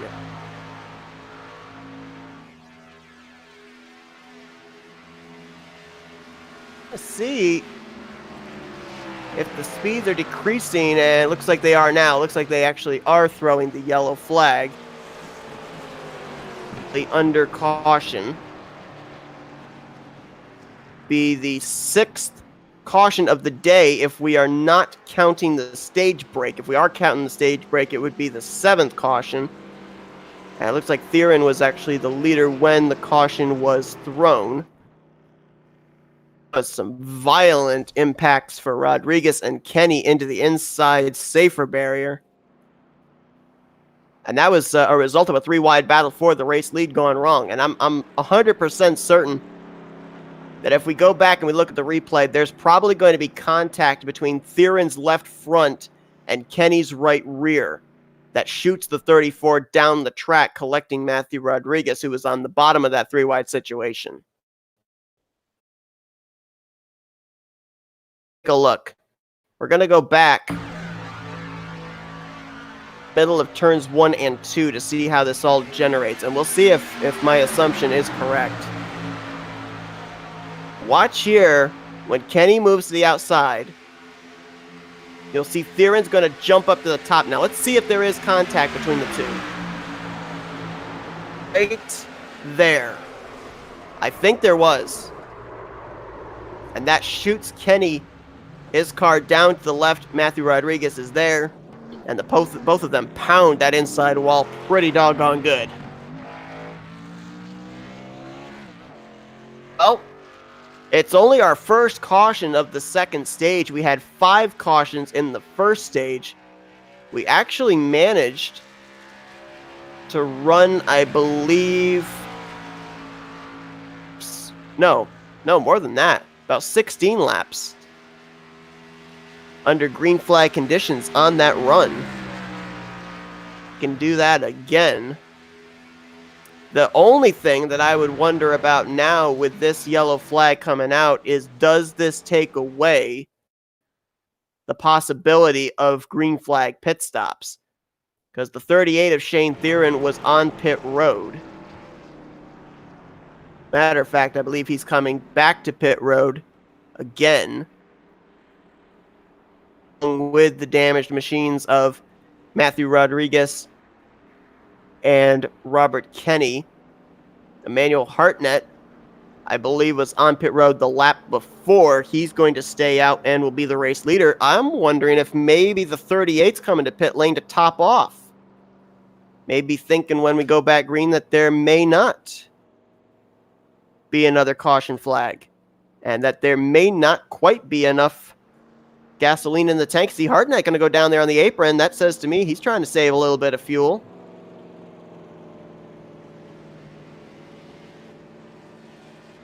I believe this actually puts Kenny and Rodriguez a lap down. I don't know if they'll necessarily get back on the lead lap or not.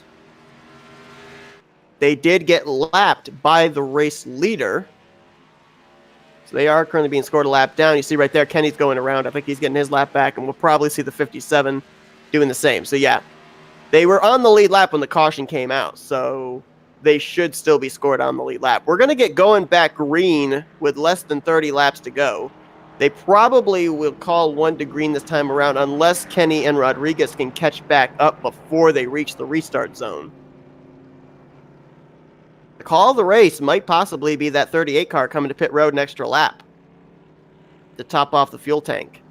We'll see. It's going to be right on the cusp of about 30 laps to go. And I'm not 100% certain what the fuel window is for these drivers.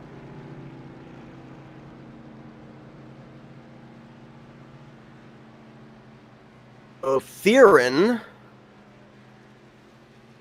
I thought that Hartnett was going to actually be the race leader because of Theron coming to pit road a second time, but it looks like Theron may actually be the leader.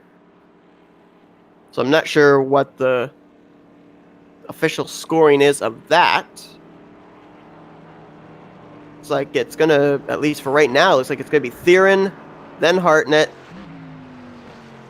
Kenny is now caught up, as is Hart and Rodriguez. So we may be going green this time. Let's see if they get doubled up here or not. They should. They're all here.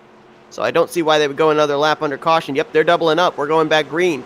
And it'll be right on the mark of 30 laps to go here in the NNSCRA Christmas HoliDrive.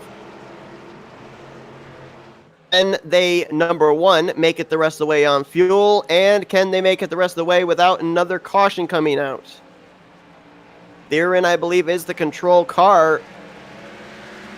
And he kind of faked Emmanuel Hartnett out there. You saw Hartnett got going, thought he timed it right. 38 didn't go. Hartnett had to get on the brakes, and then Theron decided to go. So he faked out Emmanuel Hartnett.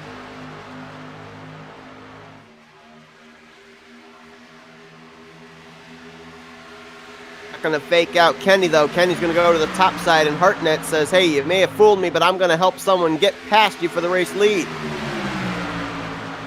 To the point, Hartnett moves to second. Hartnett crosses low. Thought about going for the lead, wasn't able to do it. Matthew Rodriguez there, way on the outside line. No friends. And he's going to drop to the tail end of the pack as Hartnett got two tires down there on the yellow line.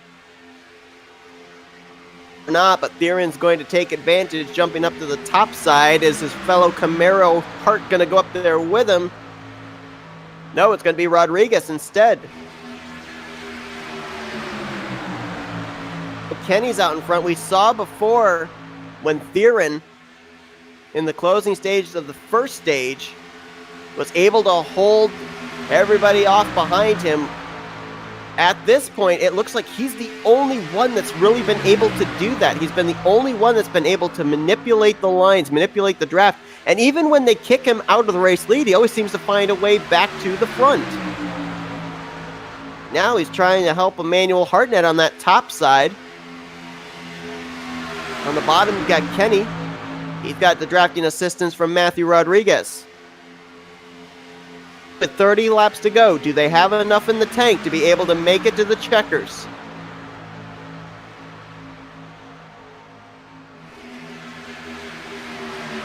He goes back to the point. Rodriguez will move into second.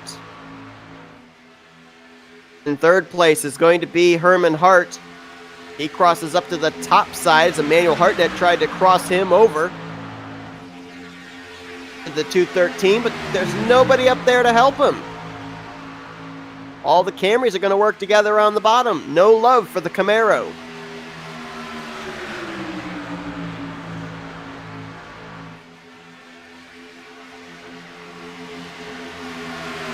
Now Matthew Rodriguez going to jump up to the outside line. Now the Camry's going to get themselves broken up. Look back there. The two Camaros getting lined up on the top side. Let's see if they might try and make a third lane, or will they try shooting the gap up the middle? They will. Big move there by Herman Hart up the middle. Hartnett, little contact. He's down on the apron. Can he save it? No, he's up and into Theron. Collects him, and that's going to bring out an in-game caution.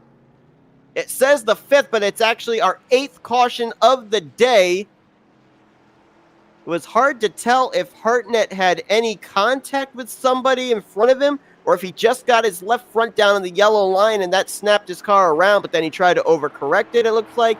It slid up the track, collected up Theron. Brings out the yellow flag. Boy, Theron, for the most part, has kept his car relatively clean. I think he's really only been involved in one wreck today, and that was a wreck that was due to warp. Aside from that, there really hasn't been a lot of incident for the 38 car, but he did not escape this time. So the caution's going to come out for the 8th official time, if we also count the stage caution. Kenny is going to be the leader, it looks like. And now I think this takes away all the speculation of whether these guys can make it on fuel. If they come to pit road now, we would be going back green somewhere within the 23, 24 laps to go. Actually, with it being an in-game caution, we'll probably not be going back green until about 21, 22 to go. They can definitely make it on fuel now if they pit under this caution. Let's go back and see what happened. Saw it started with Emmanuel Hartnett. We didn't really get to see how the 38 was collected, but I'm assuming that the 83 spun up the track and collected him. Let's see if we can figure out just exactly how this started for Hartnett as well, because it almost looked like he just got down on the apron. Let's watch this. He's helping Robert Kenny go to the race lead. There, I don't know if they hook bumpers or not. He's down the apron, tries to save it, comes back up the track. That car actually didn't spin out. He overcorrected, trying to bring it back up onto the banking, and usually from a flat or a semi-flat apron to a highly banked corner, the car is not going to turn. It's actually going to go straight, and you saw it.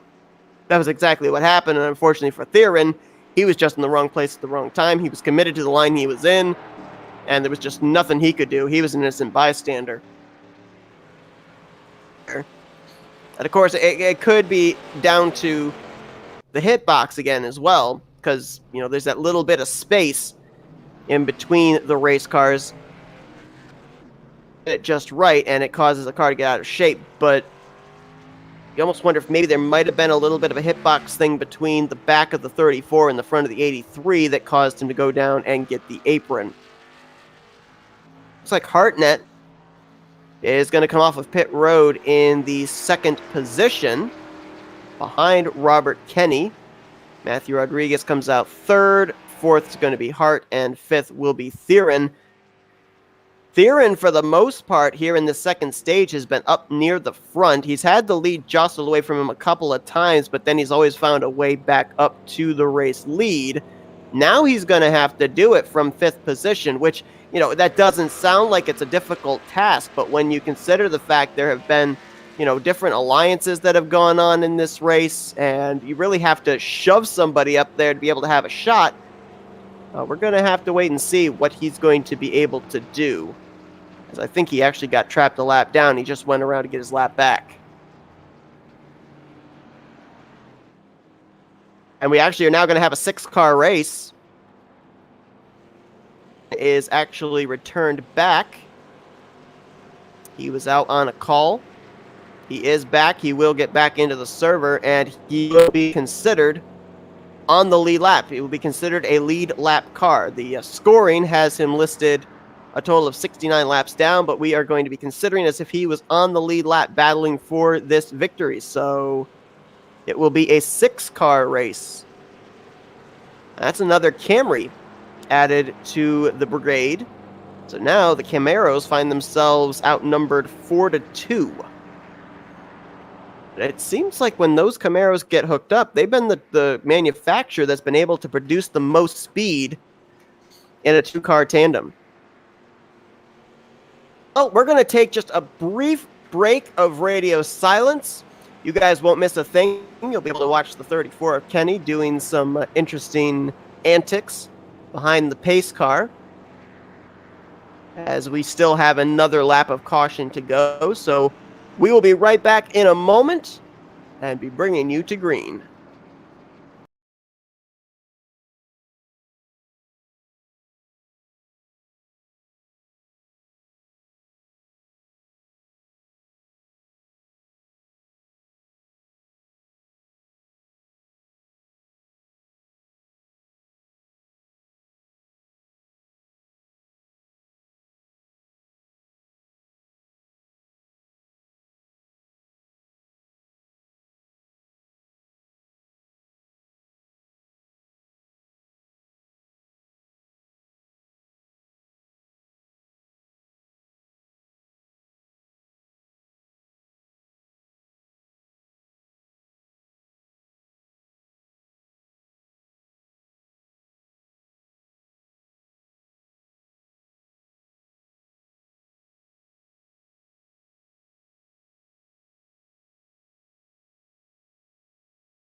Lights are out atop the pace car. Green flag's going to come back out on lap 73 of 94.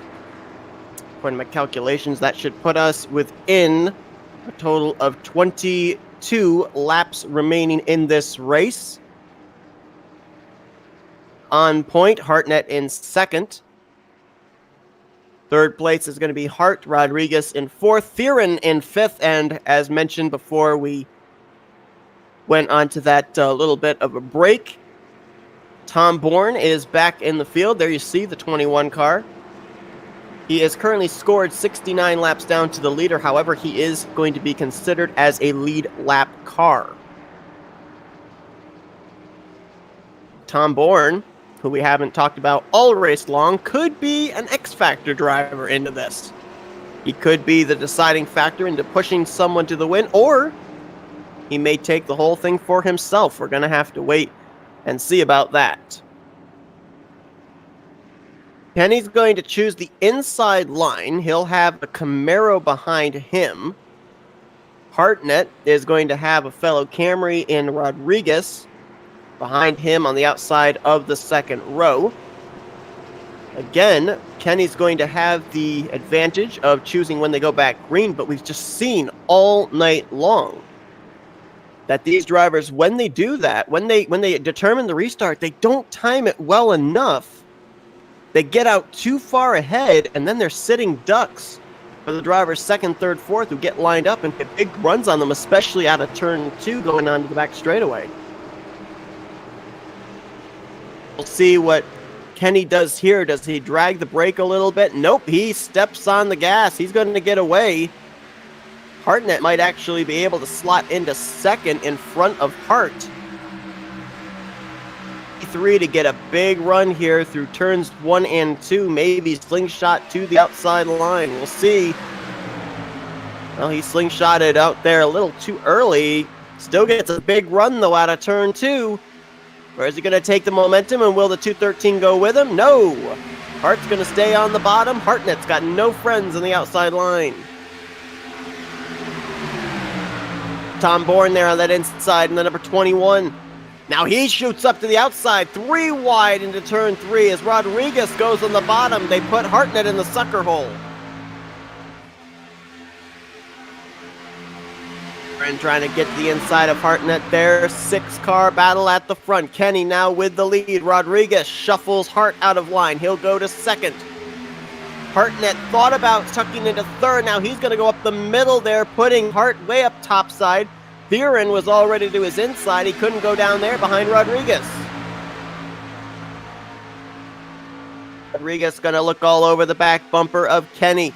Now he'll duck to the outside. 3 by 3. 2 rows of 3 down the back straightaway. It's going to be the 34 and the 38 nose to tail. Thieren's going to push Kenny to the lead. Bourne right there as well on that inside line, pushing Thieren into second. Be a little bit too much pushing as they kind of looked a little squirrely going into turn 3. Kenny going to do all he can to throw some blocks. Remember, Thieren's kind of been the thorn in Kenny's side this whole race. As soon as Kenny gets around Thieren finds a way back by. They're going to be 3 wide, though. Bourne up to the top, Thieren in the middle, Kenny on the bottom. Kenny's going to have the drafting help. He's got Hartnett. Rodriguez way up on the top helping Bourne. Drafting help. Looks like now he's got his Camaro buddy there. Oh, as soon as I say that, Hart's going to dive down to the bottom. On the apron, I think he might have actually been backing out of that on purpose.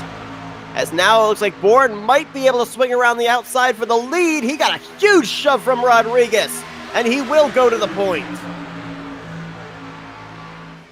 Almost looked like Rodriguez pushed him into 3, and he was able to clear Kenny. Now Kenny's going to jump to the top side and says, hey, do that for me, Matt Rod. Front, remember, he is being scored as a lead lap car, so right now he is the leader. For how long? They're lined up on that top side.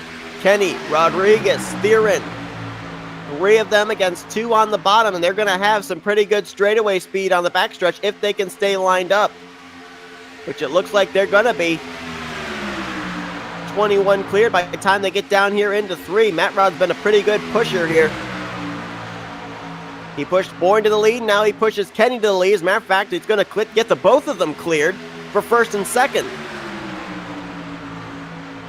Are now within 20 laps to go. Hit the line, there's going to be a total of 18 laps remaining in this race. The way they're racing right now, I don't know if we've necessarily seen our last of cautions. Tom Bourne up around the outside, got a big run. He tried to go even higher around the outside of the 34. May have hurt his momentum. Matt Rod on the bottom all by himself. That middle line is going to be the line that moves, I think, with Kenny and Thieren. May have been a little contact there between the 21 and the 38. They all keep it going, keep it straight. We're still green. Thieren looks low. Kenny couldn't defend. Thieren's got no drafting help, though. Right now, it's Bourne who's got the drafting help. Look at him, 3 by 3. You've got Thieren with help from Hart. You've got Kenny with help from Rodriguez. Bourne up top with Hartnett. Which line's going to prevail off turn 4 into the tri-oval?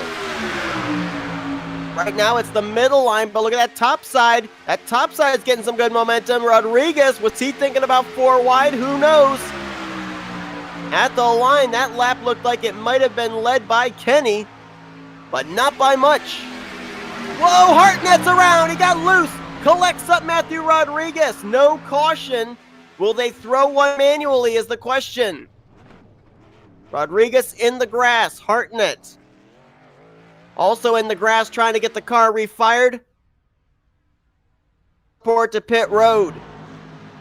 He's being scored the race leader right now, but that's only because he had to teleport to pit road. It has him back past the start-finish line ahead of these other guys. They will actually take the lead away from him when they pass him.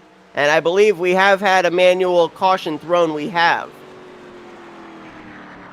That one looked just like a case of the 83 getting loose on the top side. I don't think anyone made any contact with him. 34 ducked to pit road. Robert Kenny giving up the second position. I don't think he got a piece of that wreck, but that might be to be coming to pit road, if not to top off the fuel tank, at least to get 4 fresh tires. And you can see now that Shane Theron, after crossing the line, is still scored the race leader. They only had the 83 scored the race leader because when he teleported, it teleported him past the start-finish line. And it looks like Hartnett actually might be out of this race now. Yeah, let's go back and see what happened. It looked like Hartnett just snapped loose. It was 3 by 3, 2 rows deep. Hartnett was on the top side, helping Tom Bourne, and we'll see if we can find out exactly what happened to him, if there was contact or if it was just a case of him getting loose. See, this is going through the tri-oval. Hartnett's trouble is going to happen over in turn 1. Don't think there was contact that sent him around. See right there, it kind of was like he went up. I don't know if there's a grip line there where he overstepped the cushion or not. Slid up just a little bit. He then pulled the car down as if he thought the thing was going to go around on him anyway, and he tried to correct it. Result was he came back down and he collected up Matthew Rodriguez, who sustained some pretty good damage down the right front. A manual caution has been thrown for Emmanuel. It's a joke that we have over in 2003 as well. An Emmanuel caution. And we might actually be going back green right now with it being a manual caution. Let's see, I think everybody is lined up. Yeah, I think we're going to be going back green here. And indeed we are. 15 laps to go. Shane Theron gets us back underway. Tom Bourne second. Third is Herman Hart. Fourth place, Robert Kenny. Matthew Rodriguez in fifth. Manuel Hartnett has indeed retired out of the race. He would technically be finishing in the 6th position. Look at Bourne. Up the middle. Confused about what happened right there. Theron was the driver that controlled the restart, but it was almost like he didn't want the lead. He moved up the track and let them take him 3 wide. 15 laps to go in this race. Have we seen our last yellow flag? That last caution, I believe, was our 10th caution of this event, if we count the stage break yellow. Had, I believe, 6 cautions in-game and about 3 cautions that have been called manually. Tom Bourne, who entered into the race late. He was here for the beginning, got a call, had to leave last minute. He's come back. He's being scored on the lead lap. He's out in front leading this race. That I can ever think of that a driver came in and only ran about a third of the race and potentially took home the victory. Herman Hart right behind him in second. Now that outside line begins to formulate yet again. Matthew Rodriguez and Robert Kenny up there. Waiting to see which lane's going to move, kind of riding at the moment. Back at the end of the first stage, and there goes Bourne around. He's going to collect up the 213 and the 57. Caution is going to come out in game, and it's going to be with less than 15 to go. And that just looked like a bad bump gone wrong. I think the car that gave the bad bump was the 34. We'll have to go back and see. At least 3 cars involved in that one. I think Shane Theron may have gotten on the brakes in time and avoided. The caution flag is going to come out, and I think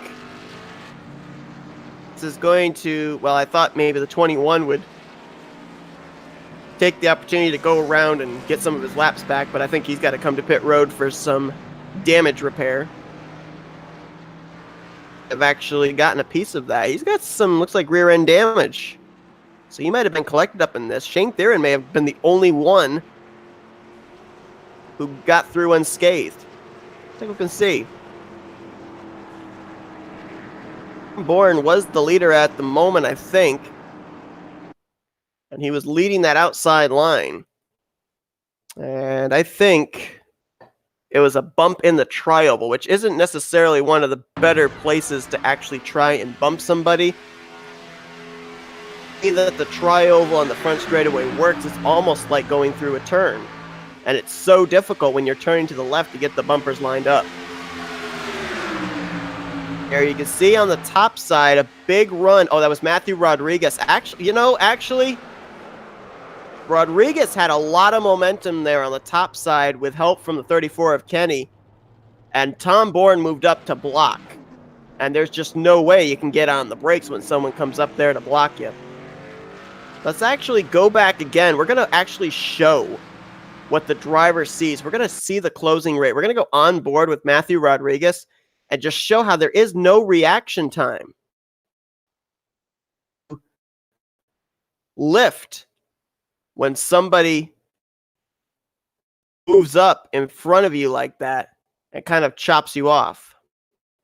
See if we can find a decent camera here to be able to point out what I'm saying. I guess we're going to have to go with the cockpit view.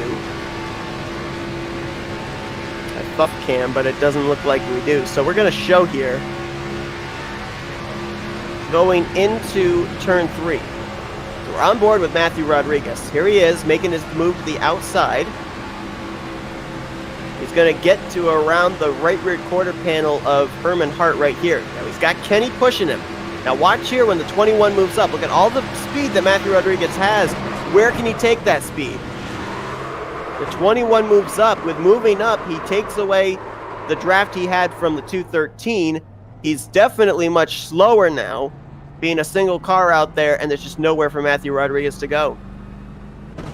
And granted, Matthew Rodriguez would have maybe been able to move up into the third lane, but then that would have killed all the momentum that he had. He was committed to that middle groove. So I at first had labeled that as a bad bump gone wrong, but on further review of it, that was definitely a block gone wrong, and maybe a block that shouldn't have been made. But it certainly sets us up with what should be a very interesting finish, because based on the number of laps that they've run here, as we just had a wreck back there between, I think that was Kenny and Rodriguez, but based on the number of caution laps we've run when the caution comes out in-game, we may end up having this restart maybe 9, depending on how many laps we get. My assumption is probably about 10 laps to go is when we will go back green. Well, actually, that will all depend on the pace car this time. If the lights don't go out, it will be 9 laps to go when we go back green. I don't think the lights are going to go out this time.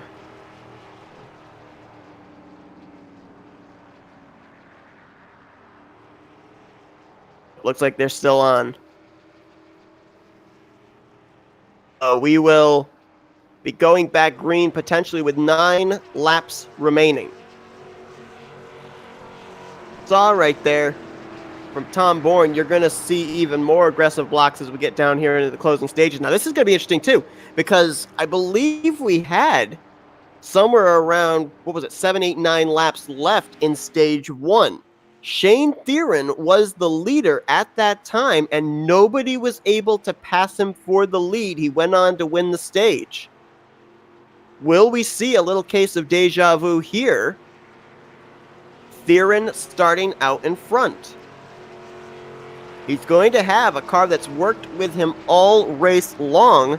The other Camaro in the field in Herman Hart that's going to start second. Can those two Camaros work together on this restart to get themselves nose to tail first and second and basically control how much of a draft those Camrys behind them can get? Out of this race, there's only 3 Camrys that can work together here, Rodriguez, Kenny, and Bourne. Have to work together if they're going to get around the 38 car based on what we saw at the end of the first stage. It looks like the way they are going to be restarting will be Theron with the lead, Hart will be second, Rodriguez in third. Actually, hold on, I should actually look and see because we got to see where Tom Bourne's going to line up. So yeah, Rodriguez is in third. 4th place is going to be Bourne, and 5th is going to be Kenny. I mean, I think right now with what we saw out of Bourne, we were kind of wondering, you know, what's he going to be able to do after missing the first 2/3 of this race, and he was able to fight his way up to the front. He got help from Matthew Rodriguez, did a pretty good job of keeping himself out in front. And it looks like he's going around to get some of his laps back here. At least one. Definitely think with what we saw there on that last run that he's got a car strong enough to get to the front, and if he gets up there, he could maybe hold on to it. But again, it'll be really interesting to see what happens here with Theron. Now, one thing I just noticed is that Hart came to pit road, so Theron is going to have all the Camrys behind him now on this restart. He's not going to have another Camaro to help play some defense for him as Hart came to pit road there. And we'll restart at the tail end of this 5-car pack.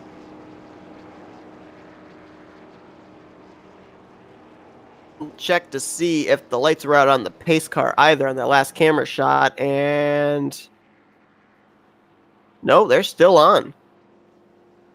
There's long caution periods here at Dega. So we're actually not going to be going back green until 8 laps to go. Well, just to remind you guys here of a couple of things that I've been talking about this whole race, but this probably will be the last time I will state it, at least during race conditions. This NNSCRA Christmas HoliDrive is being run to benefit Stand Up to Cancer. Flatout Racing Network has a Tiltify webpage on, and if you would like to go over there and donate to a very worthy cause of Stand Up to Cancer, then every little bit helps. Also, if you're not able to make a donation, another way that you can help is by sharing the link to this broadcast, sharing the link to the Tiltify page, spread the news, and maybe that way other people will see it and other donations might come in that way. A lot of stuff coming up here in the near week for Flatout Racing Network. Next Monday night is going to be the first elimination race for the Elite Racing League's Mega Driver 86 series at Martinsville Speedway. The playoff grid will be whittled down from 14 to 9 drivers, and there's still a lot of drivers that are either just ahead of the cut line or just behind the cut line that could, with a good day or a bad day at Martinsville, could make their way or fall out of the playoffs. It's going to be a wild one. The points are still very close going into a very unpredictable short track.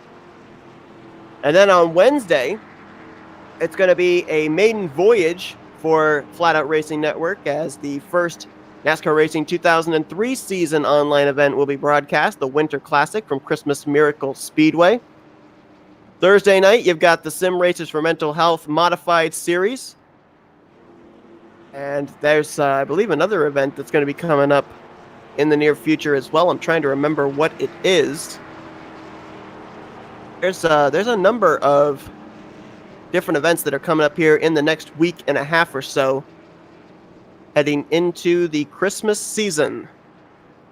So you're going to want to be tuned in to the Flatout Racing Network for that. In order to make sure that you are notified when broadcasts go live, be sure to subscribe to both our Twitch and YouTube channels.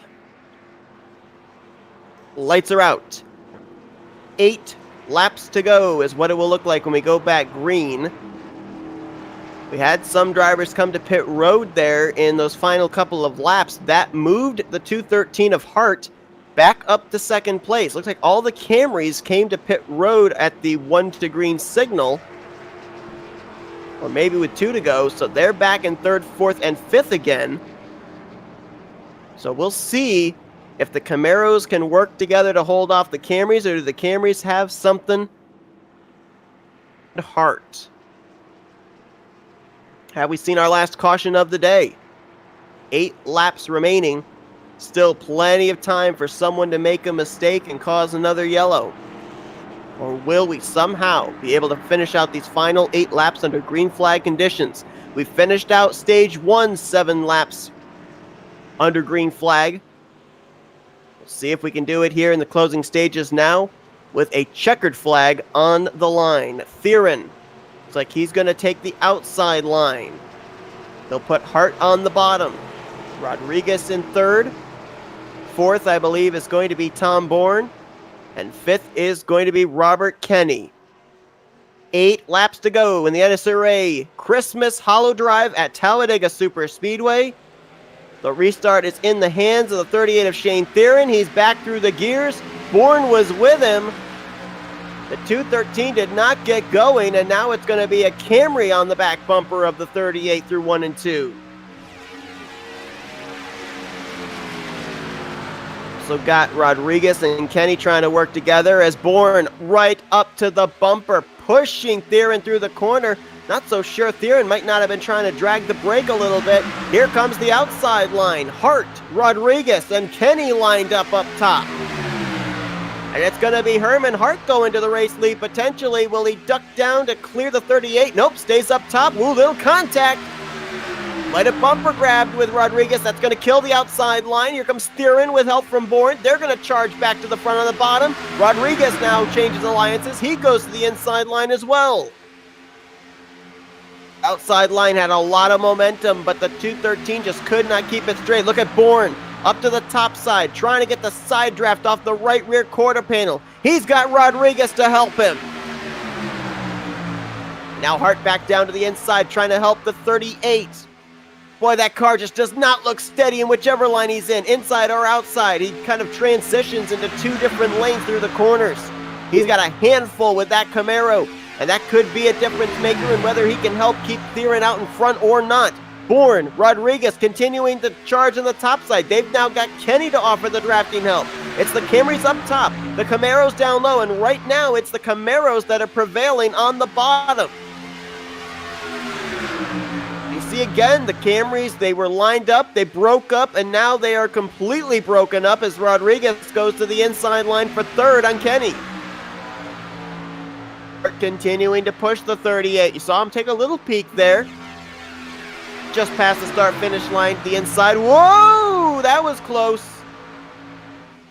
Nearly just had the leader get hooked off the bumper of the 213, and now it's hard to tell what Herman Hart's doing. I think he might be dropping. But his car down below the yellow line, so he's going to drop to the back. Tom Bourne's going to get some help from Kenny on the top side, though. Here he comes looking for the race lead. Look at Rodriguez on the bumper of Theron. What's he going to do? We've seen him shoot up the middle numerous times in this race. Would he have enough momentum to do it this time? Doesn't look like it. 5 laps to go when they hit the line this time around. Bourne gets the lap lead. Can he clear the 38 into turn 1? He's not quite clear. Almost, but not quite. And now he's in the middle as Kenny's going to jump to the top side. No drafting help. Rodriguez on the bottom, 2 tires below the yellow line. Did not advance his position, however, so he doesn't have to give up any spots. But again, this is a lot like what we saw before. 4 wide! They were 4 wide down the back straightaway as that was Herman Hart shooting up the middle.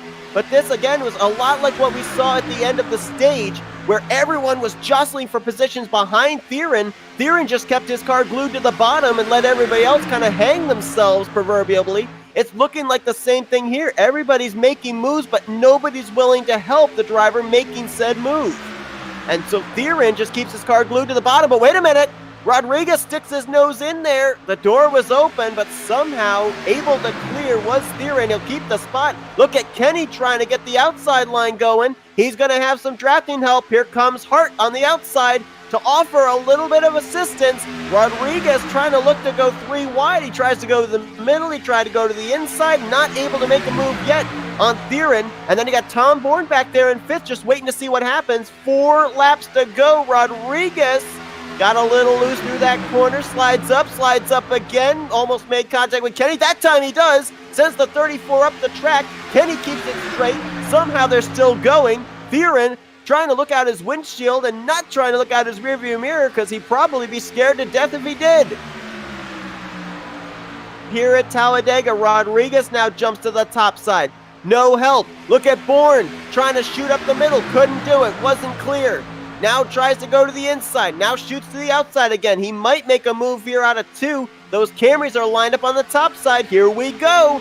Got some good momentum. Can Rodriguez and Kenny stay with him? Look pretty well lined up. This might be a move for the lead. It will be. Tom Bourne to the lead. Now moves to the bottom. Ooh, might have gone a little too low. Went down below the yellow line, but he wasn't passing for position at the time, so I don't think he gets penalized for that. And he left Matthew Rodriguez high and dry. That's the car that pushed into the race lead. Here comes Theron back to the top. He wants the lead back as they will see 2 laps to go this time by. How have they been able to keep it green up to this point? I don't know. Hopefully I didn't jinx it. Hart now looking to the inside. Can't do it. Bourne keeps the car glued to the bottom. Top side, it's Theron. He's got Rodriguez, who's been one of the best pushers of the day. He's up there with him. They're trying to make something work, but now they slot back into 4th and 5th. What's Hart gonna do? He's got Kenny behind him, as now it's the 21 out in front leading this race. He missed the first 2/3 of this race. He's now out in front with a chance to win. Coming around him, see the white flag this time. Looks like at least single file, so they probably will make it back to the white. But what's going to happen on the white flag lap is the big question. Starting to make some moves back there. 3rd place, Kenny moves up top. He's got Rodriguez with him. Will they make it back to the white flag lap? Looks like they will. Kenny way up to the outside as Bourne tried to throw the block. Here comes Hart to the inside with help from Theron. They're going to be 3 wide going into turn 1 on the final lap. Hart goes to the lead. Theron's going to move to 2nd. Bourne into 3rd now on the inside line. Nothing doing on the top side for Kenny or Rodriguez.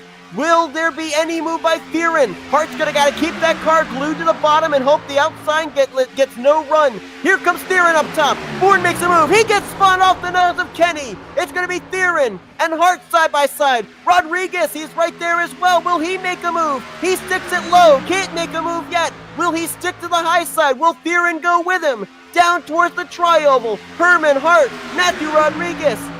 Shane Theron, who's going to lead when they get to the checkers? Theron looks low. Rodriguez looks high. He gets loose. He spins. Theron almost spins. Hart goes through the grass, but he's going to cross the line with the win. Ahead of Theron, it's going to be Herman Hart winning here today, I believe.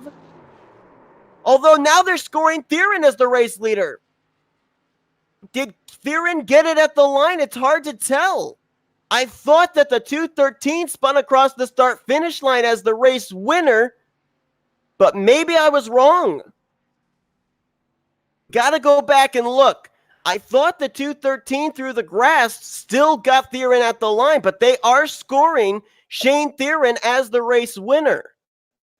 We're gonna go back and look, because it looked to me like the 213 may have crossed the line, even though he went through the grass, ahead of the 38. Here it was coming out of the corner. We're actually going to go on the blimp cam to see for absolute certain. Through the grass, comes back up the track. Oh man, it's hard to tell. Finish line is down there at the end of pit road. Get this frame by frame if we can. And okay, so right there is the start finish line, and let's see. Back. Oh, it looks like Theron did get him. I think Theron got him. Oh, here, let's see if we can actually go to a better TV camera. Yeah, the contact, the hit that I saw taken actually was before the start-finish line. And Theron did get him. Because you see here, if we continue down just a little bit, start-finish line is down here. Right there. So Theron did get him. Thought that the 213 had actually crossed the line ahead of the 38 when the contact was made, but nope. That was not the case. And I don't think Shane Theron even had a race car that was able to do burnouts. Finish. 0.4 of a second, Shane Theron beats Herman Hart, and what a final lap there. We saw the contact between Bourne and Kenny. Then we saw Matthew Rodriguez try and make a move. He got loose. It was hard to tell if he made contact with Herman Hart or not. That sent him into the grass. Theron was down on the apron. Hart came back up the track, collected Theron, and somehow Theron was able to keep his foot in it and get across the start-finish line ahead of the 213 of Herman Hart. What a finish here, though. And how incredible was it that they were able to keep it together in those final stages with the way that they were racing. Well, that is going to do it for this race. Let's get some driver interviews here. Start first with the guy that brings it home in the third position, Matthew Rodriguez. Great. I would have never have wrecked. Well, Matt, third place here today. I mean, Matt, you had a shot there coming out of turn 4. Was there anything you could have done differently? Not be an idiot and just stay in line. I didn't realize that Herman got a little bit loose further down the racetrack. I gave him a shot out of 4 just seeing if I could hit him up the racetrack. But unfortunately, he managed to hold it. I hit him again in the tri-oval, and then I tried to jerk up to see if I could force him to juke out. And unfortunately, I juked myself out, and I spun. And I didn't realize that when I hit him, he went down to the grass and started spinning himself. So that handed Shane the win. One thing that I noticed was, it seemed like it was difficult, especially for the Camrys, to kind of get lined up with the nose versus the bumper. But you seem to be able to line up pretty well. At one point, you shoved the 34 to the lead on the top side, and then at another point, you shoved the 21 to the race lead.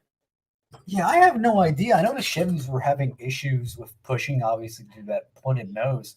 But the Camrys, I never had a problem pushing. I mean, once I get lined up for 34 or 21, we could just haul. And unfortunately, Manuel a lot were dropped out, but we never had any problems. I don't know what problems Kenny and Tom were having pushing. But, I mean, when I got hooked up with a Camry, it's like we just flew. But anything other than a Camry, it felt like a brick. Well, obviously, you're right there in the hunt in the closing stages, but you still bring it home with a third place run. And I thought it was actually really incredible that you guys managed to make it green to the checkers, because you guys were racing tooth and nail in those final 7 laps. But I'm going to turn the microphone over to you and let you do shout outs and stuff here for probably the first time, I think, since I've started doing commentary for Flatout. So go right ahead. Yeah, I've never actually finished this well to get shouted out. I just want to say thanks to Sky Motorsports for actually fielding a car every week. And thanks for Flatout for actually broadcasting this. And thank you, Seth, for sitting through 3 hours of some really, really painful racing to to get the I think it's a fun finish. I think it was a good finish. I think you got to talk to the Talladega track officials, though, because I think 4 laps of pacing is just a little too much. I was happy when we had the manual cautions because you only had like 1 or 2 pacing laps on that one. But why it was doing it was counting Tom a lap down, obviously, but it was 5 laps every time that we decided to call a caution, and that was just kind of unacceptable. Yeah, for a super speedway, that was kind of odd to me too. But still, a third place run and a good overall race for you as well. You had a strong car. You had a strong car to be able to push, and you had a shot there at the end, at least. Yeah, I just crossed my fingers, and unfortunately, it wasn't in the cards. Maybe if I was a little bit less impatient, I would have been able to, I'd be speaking last rather than speaking first. So, all right. Well, again, though, congratulations on your third place, and heck of a race there. Thank you.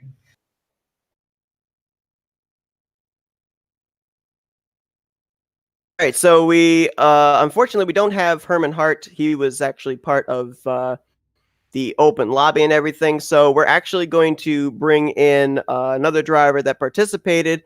I believe he finished in fourth. It was hard to tell between himself and Tom Bourne who finished fourth, who finished fifth. They've got Bourne scored in sixth, but as we mentioned, he was on the lead lap. So still a top five run. Let's bring in Robert Kenny. Robert, I'm not exactly sure where it scored you, either fourth or fifth, due to the fact that 21 was basically being scored on the lead lap, but still a top five run. And you had a really strong car there that seemed to be able to get up to the front from back around fourth, fifth position. So a strong machine, but what went wrong there at the end?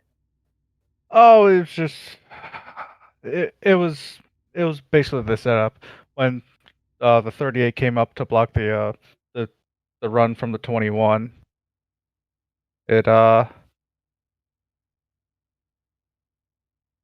it basically he lost the back end of the car, so it came back down into me, and then me and him went to the inside wall. Oh, Oh, it's fine. It's fine. For some reason, my Discord was being wonky, but you're fine. One thing that I asked Matt about that I was noticing that I don't know if it was just me or if it really was with you guys. It seemed like, the Camrys were all trying to work together, especially on that outside line. But it seemed like once you guys got some momentum, like someone would get loose or somebody wasn't able to hold the line and all of a sudden it would break up. Was it difficult to line up the Toyota noses? not necessarily, and realistically, we didn't plan to work together at all. It was just supposed to be a fun race, but it when when the two Chevys got lined up, it was hard to pass them on the inside, and with the setup being as loose as it was tough to get the third car to push without the middle car basically coming off the ground and then spinning. Um, yeah, it was just once you got out in front, if you got out in front too far, like real life, everybody just sucked up right up towards you, going like 10 miles an hour faster, and couldn't really do anything about it. Hey, you bring up that point. I mean, if you had cars lined up behind you, how difficult was it to be able to control the draft there? Because it looked like sometimes the outside line you could slingshot off of two and get the lead, but other times it looked like there just was not enough momentum on that outside line. Yeah, it really all depended on how close and the momentum of the pushing car was off of two.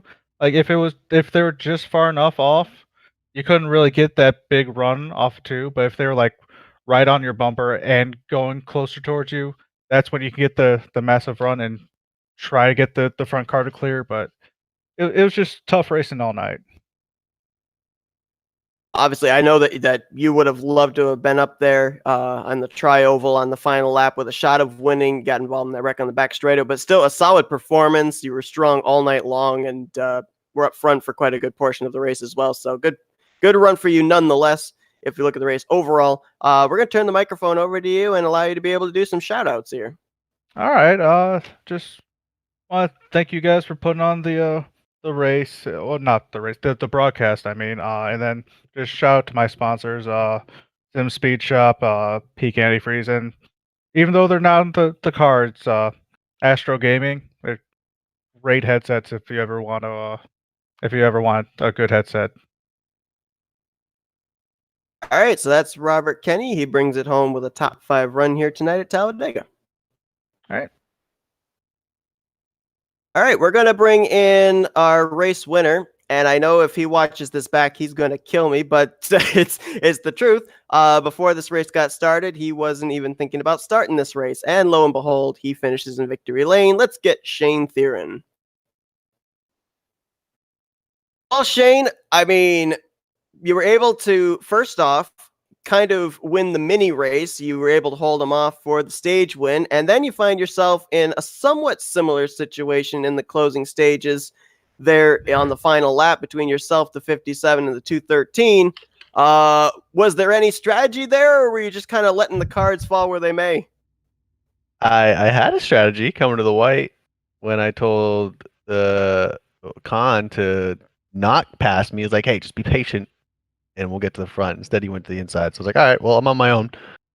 And they all went high, and I went with 213, pushed him to the front. I blocked Tom, and I don't know what he did, but he hit the outside wall and then wrecked and opened the door. I knew I was going to get past. So the only thing I could think of was, let them go halfway through the corner, get the draft. And I think when I went underneath the 57, it got him loose. And then I don't know how the 213 got loose. I don't know if anyone hit him, but I'm guess I'm just thankful for iRacing physics, because if it was real life, he would have bounced off the wall and across the finish line. But strategy was to win. I think I won everything tonight, so I'll take it. You definitely got the stage win and you get the race win. I mean, with the 213 in the grass there, my assumption is it was basically just close your eyes, keep your foot in the throttle, and hope you cross the line first. Yeah, these things are out of shape. Very loose entering the corner, and the second you got out of shape, I don't know what the setup was, but the right front had 70 psi in it, and the rest of the car had like 40 30. So it was very out of shape to turn left very hard. So I think that did not help Herman when he was out of shape. So, man, I don't know. I'll take it. It was fun. Long, very long race for only 6 cars, but it was fun. We were aggressive. We were having a heck of a time. Yeah, you were talking about the 213 working with him there on that final lap, but the two of you seemed to be as the lone Camaros, like you were working all race long. He would be pushing you, you would be pushing him. They were saying that it wasn't that difficult to line up the Toyotas, but they didn't seem to really be able to make as much momentum on the top side as the two Camaros on the bottom. How difficult was it to line up the nose and the bumper on the Camaro? So I think Herman figured it out, but there were times where that pointed nose would kind of get in the way. Like I could feel it, and I would try to like kind of work with it. But I don't know what it was with the Toyotas on the outside. I don't know if they were just too scared because the amount of cars that would spin entering the corner when pushing. But yeah, the Camaros had not Camaros. The Camrys had a way more advantage pushing than me and Herman did. But Herman made it work. I'm gonna have to figure out how he did that. I pushed him, but the second if he like moved off my bumper, that pointed nose would kind of get in the way, and I'd have to let off. But yeah, it worked. So I kind of learned something there with these Camaros. Yeah, the last thing I wanted to ask you too was, we obviously saw you were able to hold them off at the end of the first stage. You were doing quite a bit of being able to hold them off near the closing stages of the race too, before that last caution. But then also there were times where, you get left out to dry and drop toward the back like 4th, 5th. How difficult was it to control the draft, control the slingshots, to be able to work your way back up to the front, even with it only being a 5 or 6 car field? It worked because they wouldn't stay single file. When they were side by side or constantly moving in the air, it was just in my favor being in the back. I was able to suck up and get a huge run. What the weirdest thing was, being in the middle, it was like you were in a air tunnel. They would just get the side draft in both cars. They would just shoot you in front of them. So that played a huge role. So I don't know what to do with these A cars, but they are great now in super speedways. Obviously, a very successful night for you. As you mentioned, you take the stage win, you take the race win. You got, I think, most of the stuff as far as the prize purses out there. We're going to turn the microphone over to you now as well as a prize and give you the opportunity to do some shout outs. Oh yeah, definitely. I haven't ran my Rogue Energy scheme for a while because I do not have it on the truck in another league I run. So I'm gonna thank them for being on board. But my main sponsor, Evil Controllers, is always on my car. They have been for years. So shout out to them for continuing to support me and let me be a partner, have a partnership with them. And thanks for you for holding out for the long race. So I hope we made it exciting for you. Small car. Oh, definitely did. No doubt about that. All right, so Shane Theron wins here tonight in the Christmas HoliDrive at Talladega. Go enjoy your victory, man. Thank you. All right, we're going to break tradition. We normally only interview the top 3, but he is in the Discord, and he almost pulled off a little bit of a shot clock win. we're going to bring in my broadcast buddy from last Monday, Tom Bourne, and get his opinions on the third of the race that he ran. Well, Tom, you almost pulled it off. You didn't start the first 2/3 of this race. You come in, technically scored on the lead lap, and you almost pulled off the victory. You had a really strong car there as well. You were able to fight your way up to the front. Yeah. Unfortunately, work called, and I had to go do some stuff. But yeah, for the last half of the race, it was definitely a pleasure to run. The suck up was a lot. Basically anybody was in it. Saw early on in the race, like the first 3 or 4 cautions were just kind of little mistakes. Drivers not sure that they were clear when another driver had a big run on them. There were a couple of like warp wrecks. So you came in after the halfway point. I mean, how quickly did you have to kind of learn how the car was in traffic around other guys? Very quickly. The car was very loose in general, especially on new tires. Couldn't really couldn't really do quick moves like we used to. So going from one lane, like all the way from the bottom of the track to the top of the track in one quick motion, like we used to do on the old package, we really couldn't do it. So it made the car really want to snap loose. And the one time that I was actually being pushed in the tri-oval, I had my wheel straight and it just went left, and I'm like, oh, okay, well, that's interesting. We obviously had to kind of keep up towards the front because it was the final lap coming to the checkers, but it's like you were the one that got out of shape and spun on the back straightaway. So from your point of view, what happened there? It is what it is. It just comes down to that whole package and the setup. Shane lost talent, obviously. He tried to block me and he sent me up in the wall. He knew I didn't know how to run the car and everything, but Shane deserved the win. He dominated. From what I heard, he dominated the race. So I definitely think it was an accident, and accidents happen. It's a shame my teammate got caught up in it. Still got a top 5 out of it, even though there was only 7 cars that ran. But you know what? I'll gladly take it. Yeah, I can't complain. All right, well, obviously, yeah, you missed a good portion of the race, but still a top 5 run. And we're going to turn the microphone over to you and give you the opportunity to do some shout outs here. Yeah, I'd like to, just shout out Matt for putting on this event this year. I want to thank Fire News, Genesis Rescue Systems, Sky Motorsports. Been on the team for I don't know how long. Still doesn't pay me, but other than that, a little minor detail. It's a great team to drive on. Great teammates, and always FRN for putting on a great broadcast. You, Seth, it's always great working with you, and it's always great being brought up to the booth to talk to you too on the other end. Absolutely. We're going to be bringing everybody the Martinsville race next Monday, so going to be 2 cool days to have you back in the booth for that. Yeah, I'm excited. All right. I'm excited for that. So me too. We got elimination race coming up. Yeah, but again, congrats on your top 5 run, and obviously it looked like you were having a blast out there in those closing stages. So oh yeah, it was a way fun to go. time. Thanks, man. All right, so that is going to do it here for our broadcast for the NNSCRA Christmas HoliDrive benefiting Stand Up to Cancer. For those that see this and still want to donate to Stand Up to Cancer, our fundraiser thing is still going to be going on. I don't exactly know when it's going to end. Let me see if I can find out here. The campaign is going to actually end on December 28th, so it's still going on.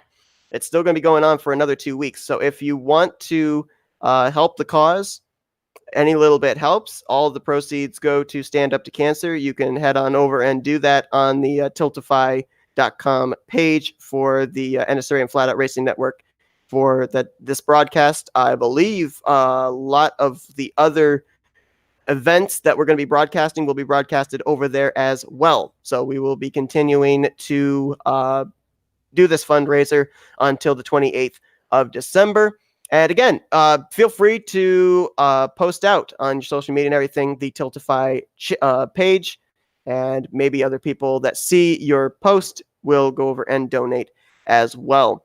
But, obviously a small field here this evening. We only had 7 cars officially take the green flag, but still, it's quality over quantity. Even though there were only 7 cars, there was still some really good racing and a pretty interesting package too that had a lot of drivers have options of taking it to that second and third lane. We saw a lot of drivers be able to utilize the outside line versus the inside line, and great racing not only at the end of the first stage, but also there in the closing stages, and Shane Theron taking home the victory. That's going to do it here tonight for this broadcast of the Talladega Superspeedway's Christmas HoliDrive of the NNSCRA on the Flatout Racing Network. Be sure to tune in next, as we mentioned, on Monday. That's when Martinsville, the elimination race for the Elite Racing League's Mega Driver 86 series, is going to be taking place. 14 drivers started the playoffs. Only 9 will move on to the second round. And Wednesday night, we've got the Christmas Miracle Speedway, the Winter Classic of 2019. The first time that Flatout Racing Network will be bringing you a broadcast of the NASCAR Racing 2003 sim. So all that's going to be coming up in the future in this upcoming week. Hope you'll tune in for that. And thank you for tuning into tonight's race from Talladega. Hope that you enjoyed it, and we will see you guys next week for the next production on the Flatout